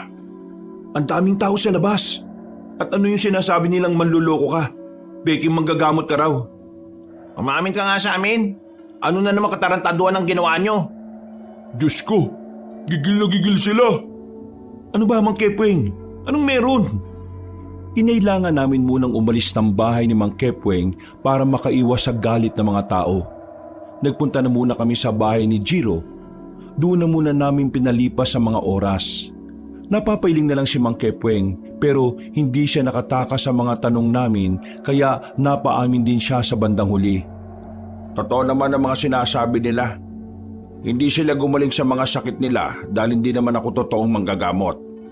Nanloloko ka ng tao? Yun yung sideline ko lang naman. Pero huwag kayong mag-alala. Wala namang masamang dulot sa katawan ng tao yung mga pinainom ko sa kanila. Parang subok-subok lang kung gagana. Ganon.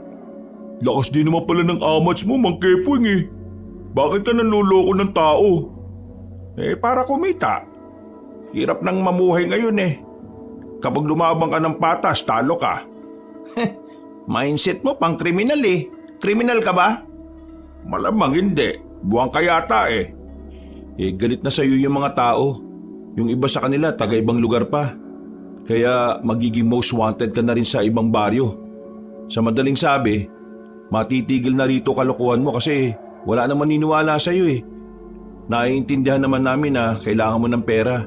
Pero sana, tinuon mo na lang ang atensyon mo sa panghuhuli ng aswang. Mas delikado kasi yon, kaya umisip ako ng sideline. Hindi naman ako masamang tao eh. Mabuti talaga ako. Napilitan lang talaga akong gawin yon kasi kailangan kong mabuhay. May mission pa kasi akong dapat na gawin. Kahit ano pang idahilan mo, may ginawa ka pa rin masama sa mata ng tao at sa mata ng Diyos. Nanloloko ka. Hindi mo ba alam na ang kapatid ng maluloko ay... Babaero? Uy, babaerong pinagsasasabi mo. Di ba mga babaero ay manloloko? Kahit na kailan talaga, lawak ng utak mo kapag katarantaduhan eh, no? Kailangan mo bumawi sa mga taong niloko mo, Mang Kepweng. Paano naman ako babawi? Nagastos ko na lahat ng binayad nila sa akin. Hindi para makabawi ka sa kanila, patayin mo yung mga aswang na siyang nagdudulot ng kapahamakan sa mga tao. Napatango na lang si Mang Kepweng. Naintindihan naman niya ang mga sinasabi namin kaya wala naman kaming naging problema sa kanya. Hindi naman siya baguha. Handa naman niyang baguhin ang panluloko niya at ituon ang atensyon sa mga aswang. Sumapit na ang kinagabihan. Umalis kami ng bahay nila Jiro para may puntahang kakilala di umano ni Mang Kepweng. Hindi namin alam kung ano ang gagawin niya pero dahil sa banta ng mga aswang, sinamahan pa rin namin siya. Dakong 9:00 na ng gabi nang marating namin ang bayan. Kahit medyo syudad na sa lugar na yon, kapag mga ganong oras ay kakaunti na lang din talaga ang makikitang tao sa lansangan. Sinuyod namin ang tingin ng mga paligid. Hinahanap namin ang taong sinasabi ni Mang Kepweng. Ano ba talagang kailangan yung pag-usapan nung sinasabi mong kakilala mo? Kailangan ko lang kunin sa kanya yung mga anting-anting na hiniram ko sa isa pang kakilala. Magagamit ko yung kapag kinalaban na natin ang mga aswang. Akala ko ba may sarili kang anting-anting? Meron nga, pero hindi naman yon para talaga sa pakikipaglaban eh. Mahina lang yon. Dapat pala, makuha natin yung anting-anting na sinasabi mo para mapatay natin yung mga lintik na aswang na yun. Saan ba kayo magkikita? Ang sabi niya sa postero na malapit sa dating istasyon ng mga pulis. Ayun yung dating istasyon ng pulis oh. Binilisan namin ang aming paglalakad hanggang sa makarating na nga kami sa iskinita. Naroon ang poste pero wala naman kaming nakitang tao kahit na isa. Tinumbok pa namin ang medyo madilim na iskinita. Mahina na rin kasi ang liwanag na meron doon. Maya-maya lang, meron nang nasagi yung pako sa baba. Pagtingin ko, isang lalaking nakahandusay ang nakita namin. Duguan ng lalaki at wala ng malay. Nang tingnan ni Mang Kepweng yun, nakumpirma niya na yun nga ang kakilalang dapat ay maghahatid sa amin ng anting-anting. Wala na yung buhay at wala na rin ang anting-anting na inaasahan ni Mang Kepweng. Naka! Naunahan tayo ng mga aswang. Mukhang pinigilan talaga nila ito para hindi ako makapalag eh. Kilala ka ba ng mga aswang? Sa ginawa kasi nila na to, parang alam nila ang kapasidad mo eh. Kaya kailangan kang nilang pigilan. Hindi naman sa pagmamayabang pero nung araw, kaming dalawa ni Minea ang isa sa pinakamahusay na manunugis. Kaya hindi na ako magtataka na baka marami na rin silang alam sa akin. Paano naman si Aling Minea? Kung ikaw pinigilan nila, baka mamaya pati ang tiyahin ni Eric galawin din nila. Malamang kilala rin nila yun. Napag-usapan naman na namin yan ni Minea. Handa siya sa bagay na yan. Anong gagawin natin ngayon? Kawawa naman. Napag-utusan lang, namatayan pa. Tatawagan natin yung numero ng mga pulis. Sila na bahala rito. Yung anting-anting, wala na tayong magagawa. Iisip na lang ako ng ibang paraan kung paano ko lalabanan yung mga lintik na yon. Dismayado kaming umalis sa bayan. Bagsak ang balikat ni Mang Kepweng nang bumalik na kami sa bahay niya. Sa puntong yon ay wala nang mga nagngangalit na tao. Kinabukasan, naging kalmado lang ang sitwasyon. Maaliwalas ang paligid at parang perpekto ang araw na yon para sa akin. Hindi ko rin alam kung bakit, basta pakiramdam ko walang panganib sa mga oras na yon. Tinulungan ko si Tia sa mga labahan niya. Mga bandang 12:00 ng tanghali ay tapos na kaming dalawa. Habang kumakain, nabanggit ko kay Tia Minea ang nangyari. Makinig ka sa akin, Eric. Hindi mo dapat inugnay ang sarili mo kay Kepweng. Delikado ang ginagawa niya. Baka mapahamak ka. Akala ko po ayos na sa inyo eh. Ayos ang alin. Ang sumama ka sa pakikipagpatayan sa mga aswang? Gusto mong multuhin ako ng nanay at tatay mo? Ginawa ko ang lahat maiwas ka sa buhay na tinahak ko. Tapos ngayon, ikaw naman ang lalapit sa kapahamakan. Nag-iisip ka ba talaga? Tia, matanda na ako. May sarili na akong pag-iisip. Kaya ko na rin magdesisyon sa sarili ko. Desisyon ang tawag mo sa ganyan? Inilalagay mo ang buhay mo sa panganib. Nung nakaraan, pinagbigyan na kita kasi nangyari na. Pero kung minala si Kepweng at naisan siya ng babaeng aswang, pati ikaw patay. Tia, hindi pwedeng wala akong gawin. Kasama ni Mang Kepweng yung dalawa kong kaibigan. Isa pa, hindi na rin naman ibang tao sa amin si Mang Kepweng. Hindi ko kayang pabayaan yung matandang yun. Kayang-kaya ni Kepweng ang sarili niya kahit na walang kasama. Kilala ko siya, kaya alam ko ang kapasidad niya. Hindi niya naman kami kailangan eh. Kung alam niya sa sarili niya, kaya niya pa rin. Kaya payagan mo na ako. Hindi lang naman ito tungkol sa pansarili naming dahilan eh. Tungkol na ito sa mas maraming buhay.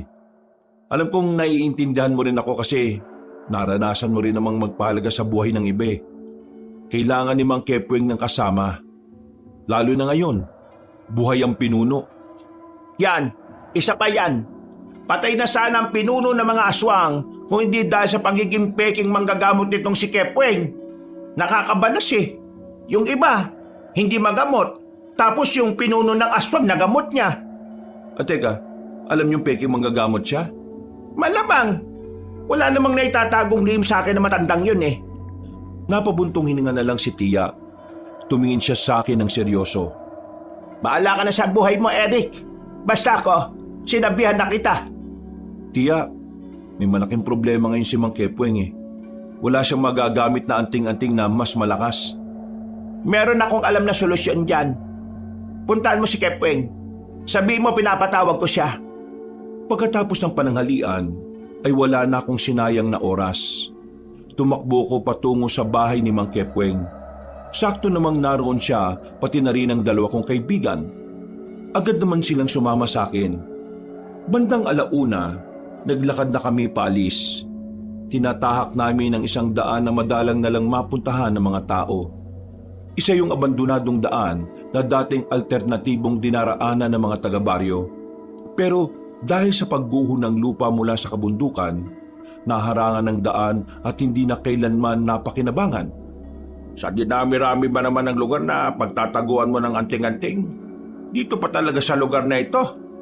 Alam mo namang hindi na tayo makakadaan dyan dahil gusto mong may magamit na anting-anting, di ba? Manahimik ka. Wala ka pala, Mang Kepweng eh. Under ka lang pala ni Aling. Manahimik ka rin kung wala ka sasabing maganda. Malayo pa ba tayo, Tia? Ayan na tayo. Nasa harapan namin ang kalsadang natabunan ng mataas na lupa. Ayon sa kanya, kailangan naming tawirin yon para makarating sa kabila. Naroon daw kasi ang anting-anting na iniwan niya noong nagretiro siya. Isa rin sa mga dahilan kung bakit hindi na ako bumalik sa pagiging antingera at manunugis ay dahil inisip kong ang pagguho ng lupang ito ang sinyales na kailangan ko ng kalimutan ng tungkulin na yon. Pero ngayon, naiintindihan ko ng darating ang araw na kailangan ko pa rin gawin ang huli kong misyon. At yon ay ang ipaubaya sa iyo, Kepweng, ang huli nating alas. Maraming salamat sa tiwala mo, Minea. Hindi ko inakala na darating din ang araw na ipagkakatiwala mo sa akin ang isang bagay na naging bahagi ng pagkatao mo. Ang tanong, paano tayo makakadaan? Kaya ko kayo pinadala ng lubid ay dahil parting bangin na yon. Doon dumadaan ang ibang tao na nagpupunta rito. Tinatali nila ang lubid sa puno ng bayabas, pero kailangan nyo mag-ingat. Kapag bumitaw ang tali, laglag kayo sa baba. Tumingin kami sa bangin. Batuhan na ang nasa ibaba. Kaya kapag pumalpa kami, siguradong mababagok ang ulo namin kapag kami ay nahulog. Kaya nung mga sandaling yon, todo ingat kami. Nakailang ulit naming inihagis ang lubid sa kabilang banda, pero nahihirapan kaming isakto yon sa puno ng bayabas. Doon pa lang, kumain na ng halos 2 oras. Ano bang teknik ang ginagawa ng ibang dumaraan dito? Bakit tayo hirap na hirap? Noon kasi, mas maraming puno ng bayabas dito.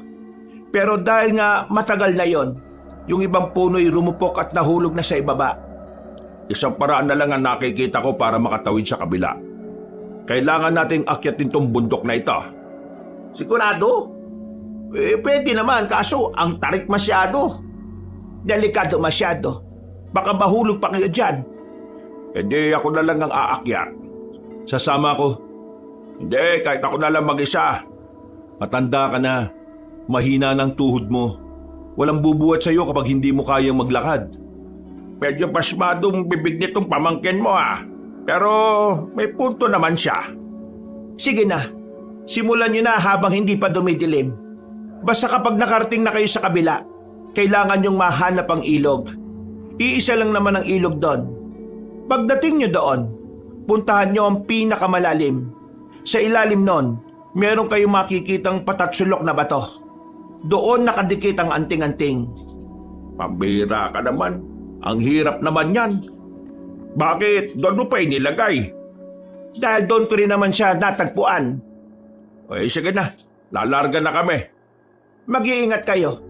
Wala na akong balita kung anong meron sa lugar na pupuntahan ninyo. Tumungo na lang kami kay Tia. Sinimulan na rin naming akyatin ng paanan ng bundok. Mga kalahating oras pa lang ang nakalipas, nakaakyat na rin kami sa taas. Mabilis ang pag-akyat namin dahil hinahabol namin ang oras. Sandali. Kalma. May muna tayo. Oh, tingnan mo na. Kung hindi kita sinamahan, baka dito pa lang ipatay ka na. Matanda na nga kasi talaga ako. Nako. Kung inabutan mo ako nung araw meron akong abs. Maskulado talaga ako. Talagang walang nagtatangkang magbiro sa akin kasi inuuntog ko talaga sa muscle ko. Talaga ba? Oo naman. Totoo. Kung hindi mo na itatanong habulin din ako ng mga babae doon. Huwag ka maingay sa tiyahin mo Pero isa yan sa nagkaroon ng paghanga sa akin. Hindi naman nakakapagtaka. Sobrang malapit kayo sa isa't isa Oh, tapos ka na ba magpahinga? Tara na.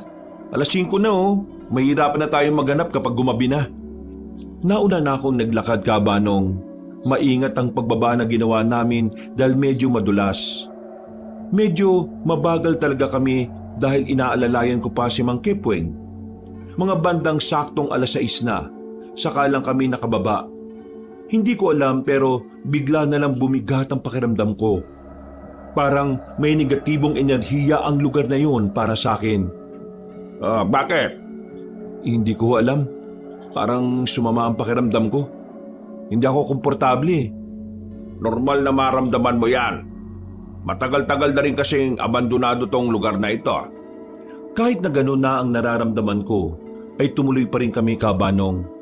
Hindi rin naman nagtagal, nakita na rin namin ang ilog. At kaunting lakad lang naman, napunta na namin ang malalim na parte. Ang totoo niyan hindi talaga ako marunong lumangoy.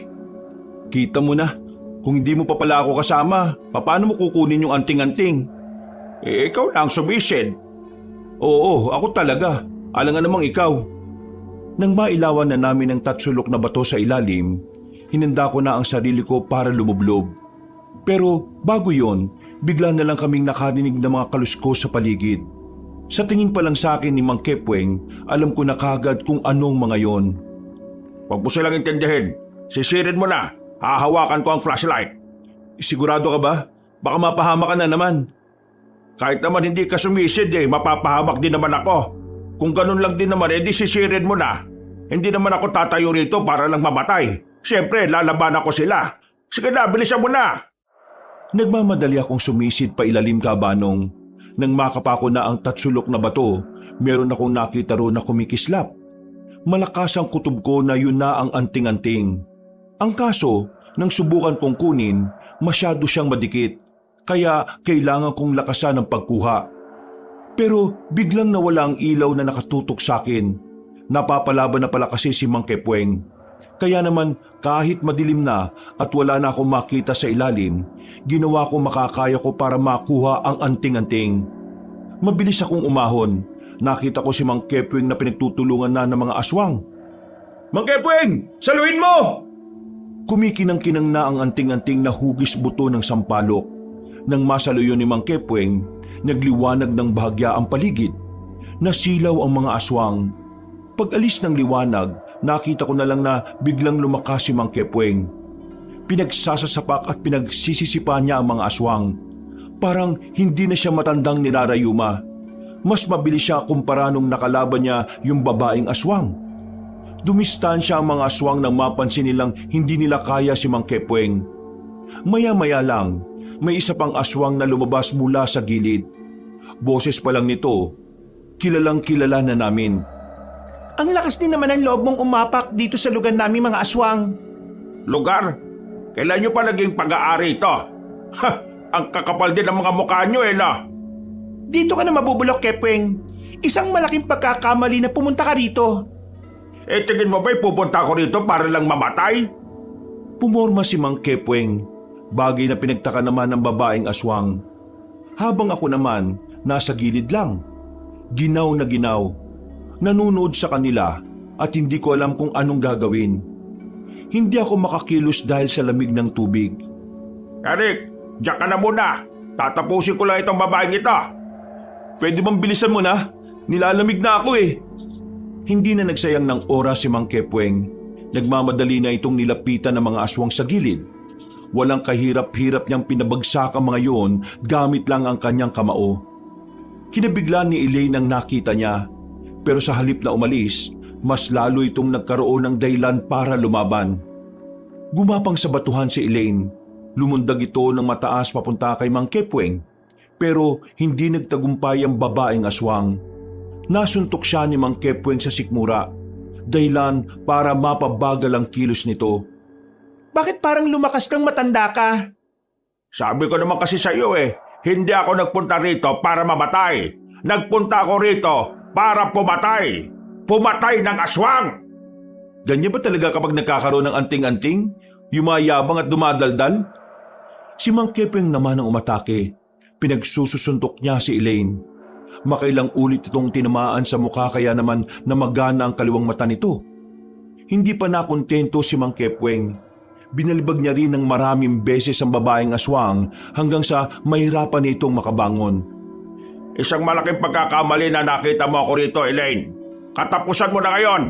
Sayang ka Maganda ka pa naman sana. Papatulan sana kita kung hindi ka lang aswang Nagawa pang tumawa ni Mang Kepweng. Bumwelo na siya at saka sinuntok sa dibdib ang babae. Sa lakas ng suntok niya ay nabali ang buto ng aswang. Pagbagsak nito ay siya ring binawian ng buhay. Napapabuntong hininga na lang si Mang Kepweng. Sa pagkakataong yon ay nagawa ko na ring gumalaw para lumapit sa kanya. Alis na tayo, nilalamig na ako. Marami sila rito. Kailangan muna natin magtago. Kaya mo naman na sila, di ba? Kasi may anting-anting ka na. Hindi ko pa nakakabisadong anting-anting kaya baka pumalya ako sa susunod na laban. Makinig ka na lang. Yayakapin na lang kita ng mahigpit para mag-init ka. Kadiri ka. Hindi na namin hinintay pang may makakitang ibang aswang sa amin. Nagmamadali na rin kaming umalis at naghanap ng pwedeng matataguan. Malayo-layo pa kami sa lagusan para makabalik kina Tia. Kaya tahimik lang kaming nagkukubli sa mataas na halamanan. Malakas pala talagang anting-anting ng tiyahin mo. Kakaiba ito. Hindi na ako magtataka kung bakit walang makatalo sa kanya noon. Tingin nyo, papalag na kaya yan doon sa pinuno ng mga aswang? Ano nga ulit ang pangalan nun? Irong ang pangalan niya, sabi ng mga kasama ko. Pero hindi ko rin alam kung papalag na to sa kanya. Ang mahalaga naman ngayon meron na tayong pangahawakan. Kailangan ko lang malaman kung ano talagang kalakasan at kahinaan ng anting-anting na ito. O Eric, dito na magsisimula ang tunay na laban ha. Hindi basta-basta ang pinuno nila. Mamamaalam ka na ba? Tinawanan na lang ako ni Mang Kepweng noong mga sandaling yon. Hindi na kami nagsayang ng oras. Inakyat na namin ulit ang bundok at ligtas naman kaming nakababa. Nakahinga sila ng maluwag nang makabalik kami na dala ang anting-anting. Sinabi namin agad sa kanila kung ano ang nangyari. Kung ganon, malaki palang posibilidad na ang lugar pala sa likod ng harang na ito maaring lugar na ng mga aswang? Yun ang sinabi-sabi ni Elaine. Kaya nga, hindi na tayo mahihirapang hanapin sila. Dahil halos kalapit lang din sila ng tinitirhan natin. Handa na ba talaga tayo? Wala na ba talagang tutulong sa atin? Naiintindihan ko naman na may anting-anting pero ikaw lang yun, Mang Kepweng. Paano naman kami mga pangkaraniwang nilalang lang? Huwag kayong mag-alala. Magpapadala ako ng sulat sa iba ko pang mga kasama. Susubukan kong kumbinsin sila ulit. Umuwi na lang muna kami sa bahay ni Jiro. Malaki-laki naman yon kaya ayos lang naman na naroon kaming lahat. Napag-usapan na rin kasi namin na magsasama-sama na kami para pagandaan ng laban.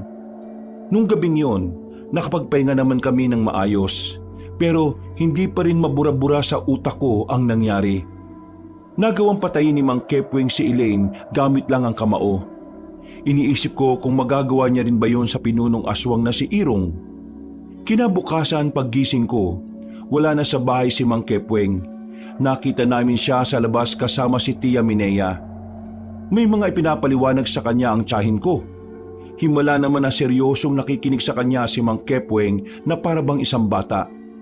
O Tia, bakit ka narito? Tinuro niya sa akin kung ano yung mga kalakasan at kahinaan ng anting-anting. Isa pa, sasama siya sa atin sa laban. Ho? Sasama? Sigurado ba kayo? Bakit? Wala ka bang tiwala sa akin? Kung sasama ka rin pala, bakit hindi na lang ikaw ang gumamit ng anting-anting? Total, sa'yo naman yon. Dahil hindi nakakayanin ng katawan ko ang kapangyarihan na meron ng anting-anting. Sa tagal niyang namahinga, marami na ring nadagdag na enerhiya sa kanya kaya kung bigla ko siyang gagamitin maaari akong mabaldado o kaya naman ay mamatay. Si Kepweng, malakas-lakas pa ang katawan niya. Isa pa, hindi rin naman nahirapan ng anting-anting na kilalanin siya dahil dati ko naman kasama si Kepweng sa mga laban. Magiging maganda itong laban natin dahil kasama natin ang pinakamahusay na manunugis ng panahon namin. Magtigil ka nga, Kepweng. Baka mamaya maniwala mga yan. Kumusta na yung mga kasamahan mo? Pumayag ba sila? Sa kasamang palad, wala pa silang tugon sa akin. Pero umaasa ako na mababasa rin nila yon at magkakaroon sila ng maayos na desisyon. Sa ngayon, kailangan na muna nating paghandaan ng paparating na gabi. Bakit? Aatake ba mga aswang? Isa na namang manggagamot ang biniktima ng mga aswang kaninang madaling araw base rito kay Minea. Kaya nakatitiyak kami na iisa-isay na rin nila tayo. Nilaan namin ang araw na yon para sa sandaling pagsasanay. Makalipas ang buong maghapon, binigyan na kami ni Mang Kepweng ng tigisan naming sandata. Habang si Tia Minea namin, tanging latigo lang ang gamit niya. Noong mga sandaling yon, aminado akong kakaiba ang kaba na nararamdaman ko. Ano naman kasi ang alam namin sa pagiging manunugis? Mga simpleng magkakaibigan lang kaming tatlo. Habang ang dalawang matandang kasama namin ay tinaguri ang mahuhusay sa larangan nila. Pero kahit na may pangamba sa dibdib ko, pinilit kong kalimutan yon. Bandang 6:00 ng gabi, lumarga na kaming 5. Wala kaming tsak na direksyon. Ang pakay lang namin, makita ang mga aswang at pigilan sila sa kanilang pag-atake. Sandali lang. Bakit? May aswang na ba sa paligid? Napatingin kami sa paligid ng kagubatan. Tinutukan namin ng ilaw ang gilid-gilid pero wala pa naman kaming nakita. Uutot lang ako. Sira ulo ka talaga kahit na kailan. Binatukan ni Tia Minea si Mang Kepweng. Napakamot naman ito sa ulo. Sa aming pagpapatuloy ay narating na rin namin ang abandonadong daan. Inakyat namin ang bundok.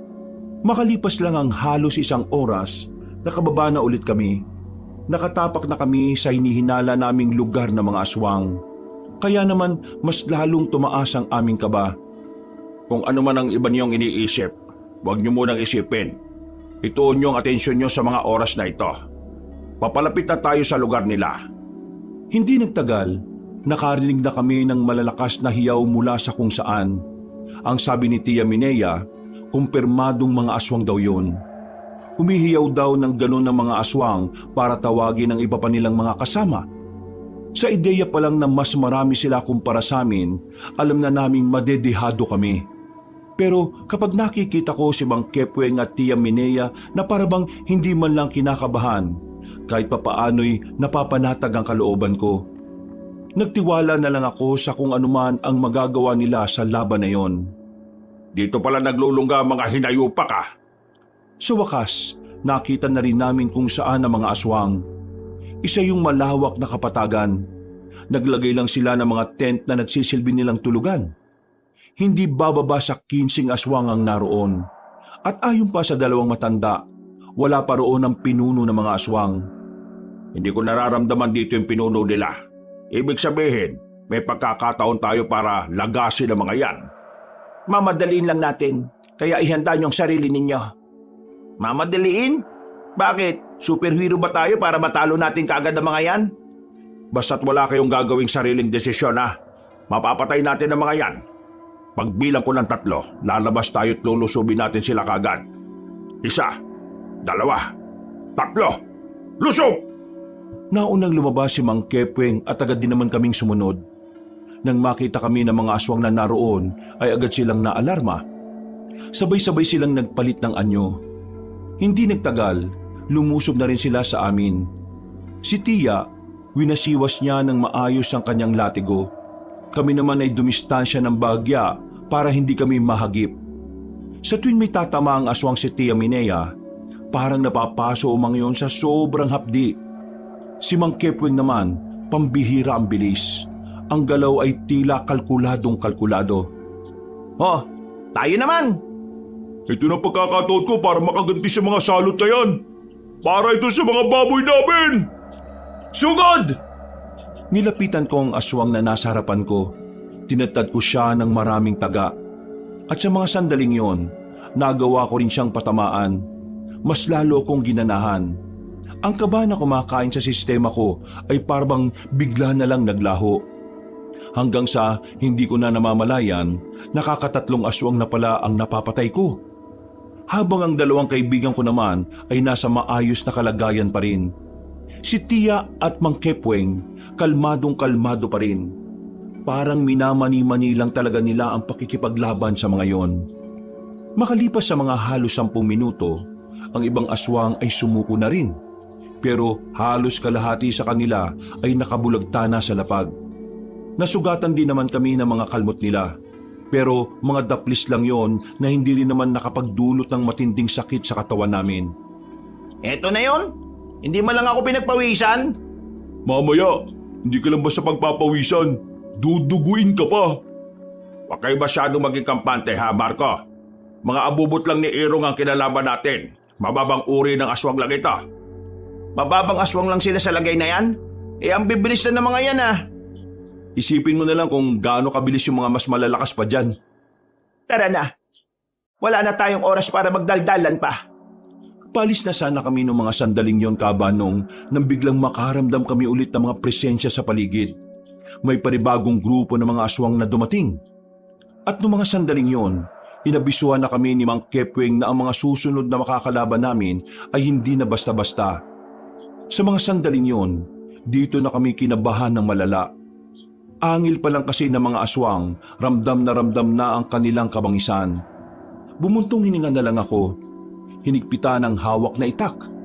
Inisip ko na lang na kailangan kong mabuhay ng mga sandaling yon.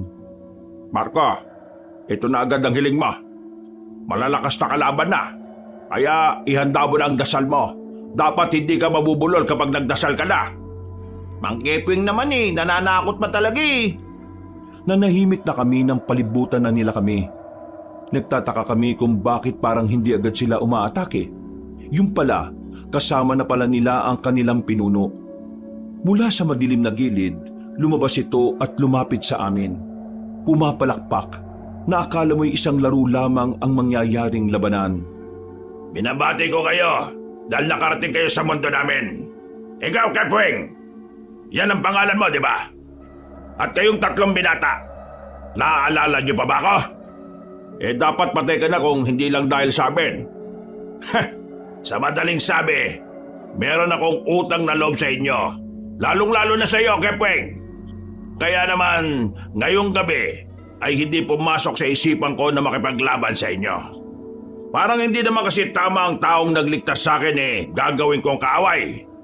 Parang wala naman akong utang na loob kapag ganon, hindi ba? Sabihin mo, isa ka ba sa nakatakas noong nangyaring malawakang labanan ng mga aswang at manunugis? Teka nga, sandali lang. Ikaw ba si Minea? Aba, ikaw nga! Totoo nga, buhay ka ba? Akala namin patay ka na Pero kinagagal akong makilala ka, Minea. Isang karangalan na makita ng personal ang pinakamabangis na manunugis sa kanyang panahon. Pero ang tanong ko lang, bakit ka narito? Hindi ba halata para patayin ka at matigil na ang pagdami ninyo? Kagaya nga ng sinabi ko, hindi ko balak na magkaroon ng labanan ngayon. Ayoko kayong maging kaaway. Kaya naman gusto ko lang sanang sabihin na bakit kaya hindi na lang tayo magkampihan? Pagharian natin ang probinsyang ito. Di ba mas maganda kung ganon? Merong kapayapaan sa pagitan ng mga aswang at manunugis. At ano naman ang magiging kapalit ng sinasabi mo? Ba, magandang tanong yan, iho. Para sa oras na maging magkakampi tayo na ang masusunod sa probinsyang ito. Tayo ang kukontrol sa pamumuhay ng mga tao. At tayo ang magiging nagsasayang ka lang ng laway mo. Walang mangyayaring kampihan. Dahil wala ka pa sa mundong ito, magkaaway na ang mga aswang at ang mga manunugis. Sa ayaw at sa gusto ninyo kailangan niyong mawala. Yun lang ang tanging paraan para magkaroon ng kapayapaan sa probinsyang ito. Ulitin ko, wala akong balak na makipaglaban sa inyo. Dahil hindi mo kami kakayanin, lalong-lalo na si Mang Kepwing? Wala to! Duwag! Sabi nga nila, kung hindi mo kayang talunin, gawin mong kaibigan, saka mo traidorin. Lumang tugtugin na yan, boy! Narinig mo naman siguro mga kasama ko. Kaya wala kang aasahan sa amin. Ang mabuti pa, ihanda mo na ang sarili mo dahil magtutos tayong dalawa ngayon. Nang walang ano-ano, mag-isang lumusob si Mang Kepwing papalapit sa aswang na si Irong. Agad na nagpulasa ng mga aswang. Pati ang pinuno ay dumistansya na rin. At sa mga sandaling ito, muling nagsimula ang labanan. Hinabol ni Mang Kepwing ang pinuno, habang kami naman ay naiwan para harapin ang aswang na nakapalibot sa amin. Kalba lang, mas lalo kayong hindi makakakilos ng maayos kung iniisip niyong matatalo kaya. Ayan na! Lumundag ang mga aswang patungo sa amin. Sa bilis nila ay hindi agad kami nakailag. Tinamaan ako sa braso. Umagos agad ang dugo. Buti na lang ay hindi naman sobrang lalim. Ang mahalaga sa akin noon ay naitulak ko si Jiro at Marco para hindi sila ang tamaan. Mga ilang sandali pa, si Tia naman ang inatake nila. Kahit veterano at biyasa na talaga ang tiyahing ko, kitang-kita na nahihirapan din siya. Bukod kasi sa may edad na talaga siya, mas mabibilis at mas mababangis din ng nakakalaban niya. Kaya naman sinamahan ko si Tia sa 6 na aswang na kaharap niya. Habang 4 na aswang naman ang kay Jiro at Marco. Malakas ang loob ninyo porque matanda na ako at wala nang anting-anting? Pues, nagkakamali kayo. Dahil kayang-kaya ko pa rin kayong paslangin kahit na pangkaraniwang tao lang ako. Tia! Muling sumugod si Tia sa kanila. Hinagupit niya ng gamit niyang latigo. Nagawa naman niyang talunin ng 6 na aswang. Pero sugatan pa rin siya dahil sa nangyaring laban. Habang si Jiro at Marco naman ay tinulungan ko na rin kalabanin ng 4. Kalaunan, natalo rin namin yon. Pero sa aming apat, ako na lang ang hindi masyadong sugatan. Eric, sundan mo si Kepweng. Masama ang kutob ka. Paano ka, tiya? Pre, kami nang bala sa kanya. Kaya pa naman namin kumilos eh. Oo nga, kaunting updi lang naman to sa amin. Sige na. Wala na akong sinayang na sandali. Dali-dali na rin akong tumakbo, papunta sa direksyon ni Mang Kepweng. Pagdating ko roon, nakita kong dihado na si Mang Kepweng sa laban. Ang kaharap niya na si Irong ay mistulang halimaw na ang itsura. Kulay itim na ang buong katawan. Mahaba ang kulay puting buhok. Si Mang Kepweng, sugatan na rin kahit na gumagamit na ito ng anting-anting. Ha! Tingnan mo nga naman, Kepweng. May rumisponde sa'yo para mamatay lang din. Hindi ka na sana sumunod pa. Di ba sabi ko naman sa'yo, kailangan mo na makakasama? Mas maganda yan. Para naman ganahan ako dahil dalawa ang ililibing ko ngayong gabi. Huwag ka masyadong matawa, Irong. Hindi mo lang alam, two heads are better than one. Muling bumangon si Mang Kepweng. Sinabayan ko siya sa pag-atake. Noong mga sandaling yon ay kampante lang ang kalaban naming aswang. Pero ang hindi niya alam, meron kaming binabalak ni Mang Kepweng. Nang makalapit na kami sa kanya, bigla kaming tumigil. Nagtaka rin naman siya sa ginawa namin. Nang siya na ang gagalaw, dinukot na ni Mang Kepweng ang isang botelya ng paminta at isinaboy sa mukha niya. Nang makita namin bumahing ng bumahing si Irong, lumapit ako at nagpadulas papunta sa harapan ng aswang. Sinuntok ko ang pinunong aswang sa pagitan ng dalawa niyang hita. Sa sobrang sakit, napasigaw siya at napatili. Gusto ko sanang tumawa noon pero mas inuna ko ang plano namin ni Mang Kepweng. Habang namimilipit si Irong, dumistansya muna si Mang Kepweng habang hawak ang anting-anting. Sinubukan niyang gumawa ng matinding konsentrasyon. Ito ay para bumalik ang kapangyarihan ng anting-anting. Mga buwisit talaga kayo!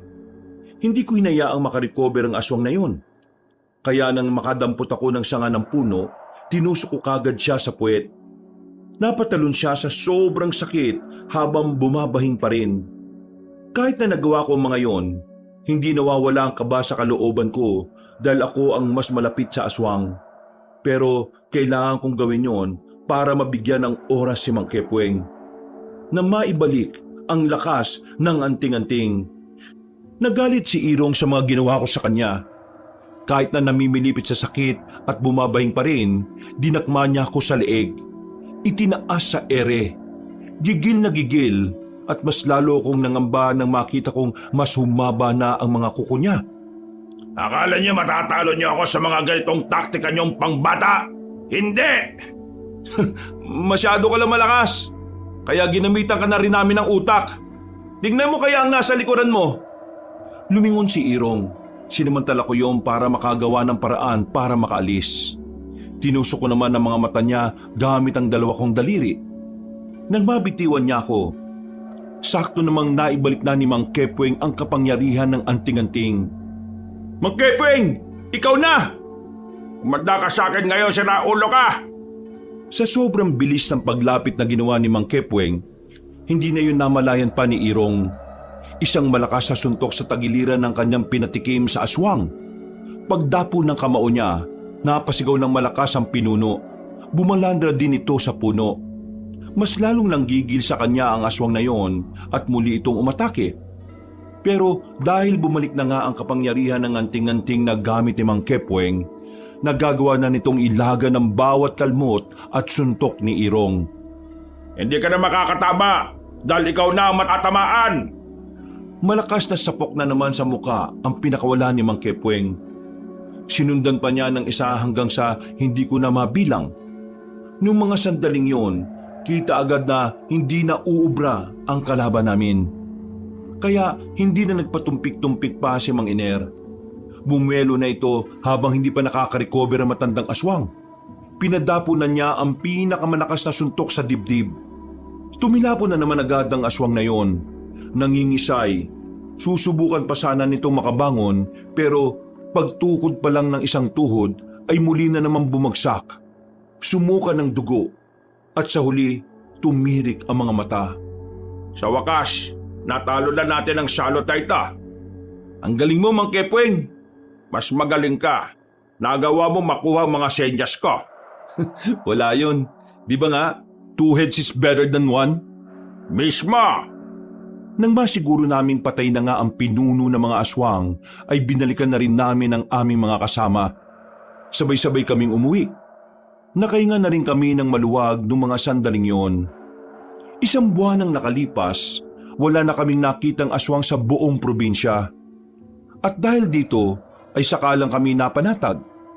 Nakabalik na kami sa mga normal naming buhay. Si Mang Kepweng ay hindi na bumalik sa panloloko. Naganap na lang siya ng ibang mapagkakakitaan na masasabi niyang talaga namang marangal. Si Jiro naman, malamang sa malamang, nakatikim ng sermon at mura sa kapatid niya. Pero nakapagsimula naman ulit ng babuyan. Habang si Marco bumalik sa pagiging tambay. Ako naman, nakahanap na rin ng mapapasukan trabaho. Nakakapagbigay na rin ako ng pera sa atin.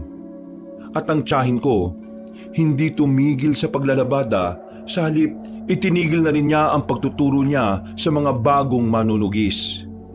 Mas pinili na lang niya ang simpleng pamumuhay kasama ko. Mas lalo namang gumanda ang samahan naming dalawa. Sa mga naranasan naming yon, Kabanong, masasabi kong yun ang pinakamahalagang parte ng buhay ko. Doon ko kasi talaga napagtanto sa sarili ko na kaya ko rin palang harapin ang matinding takot.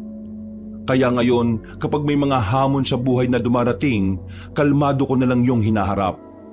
Hanggang dito na lang po, Kabanong, at sa lahat ng mga kabangers at mga kayanggaw na nakarating hanggang dito sa dulo.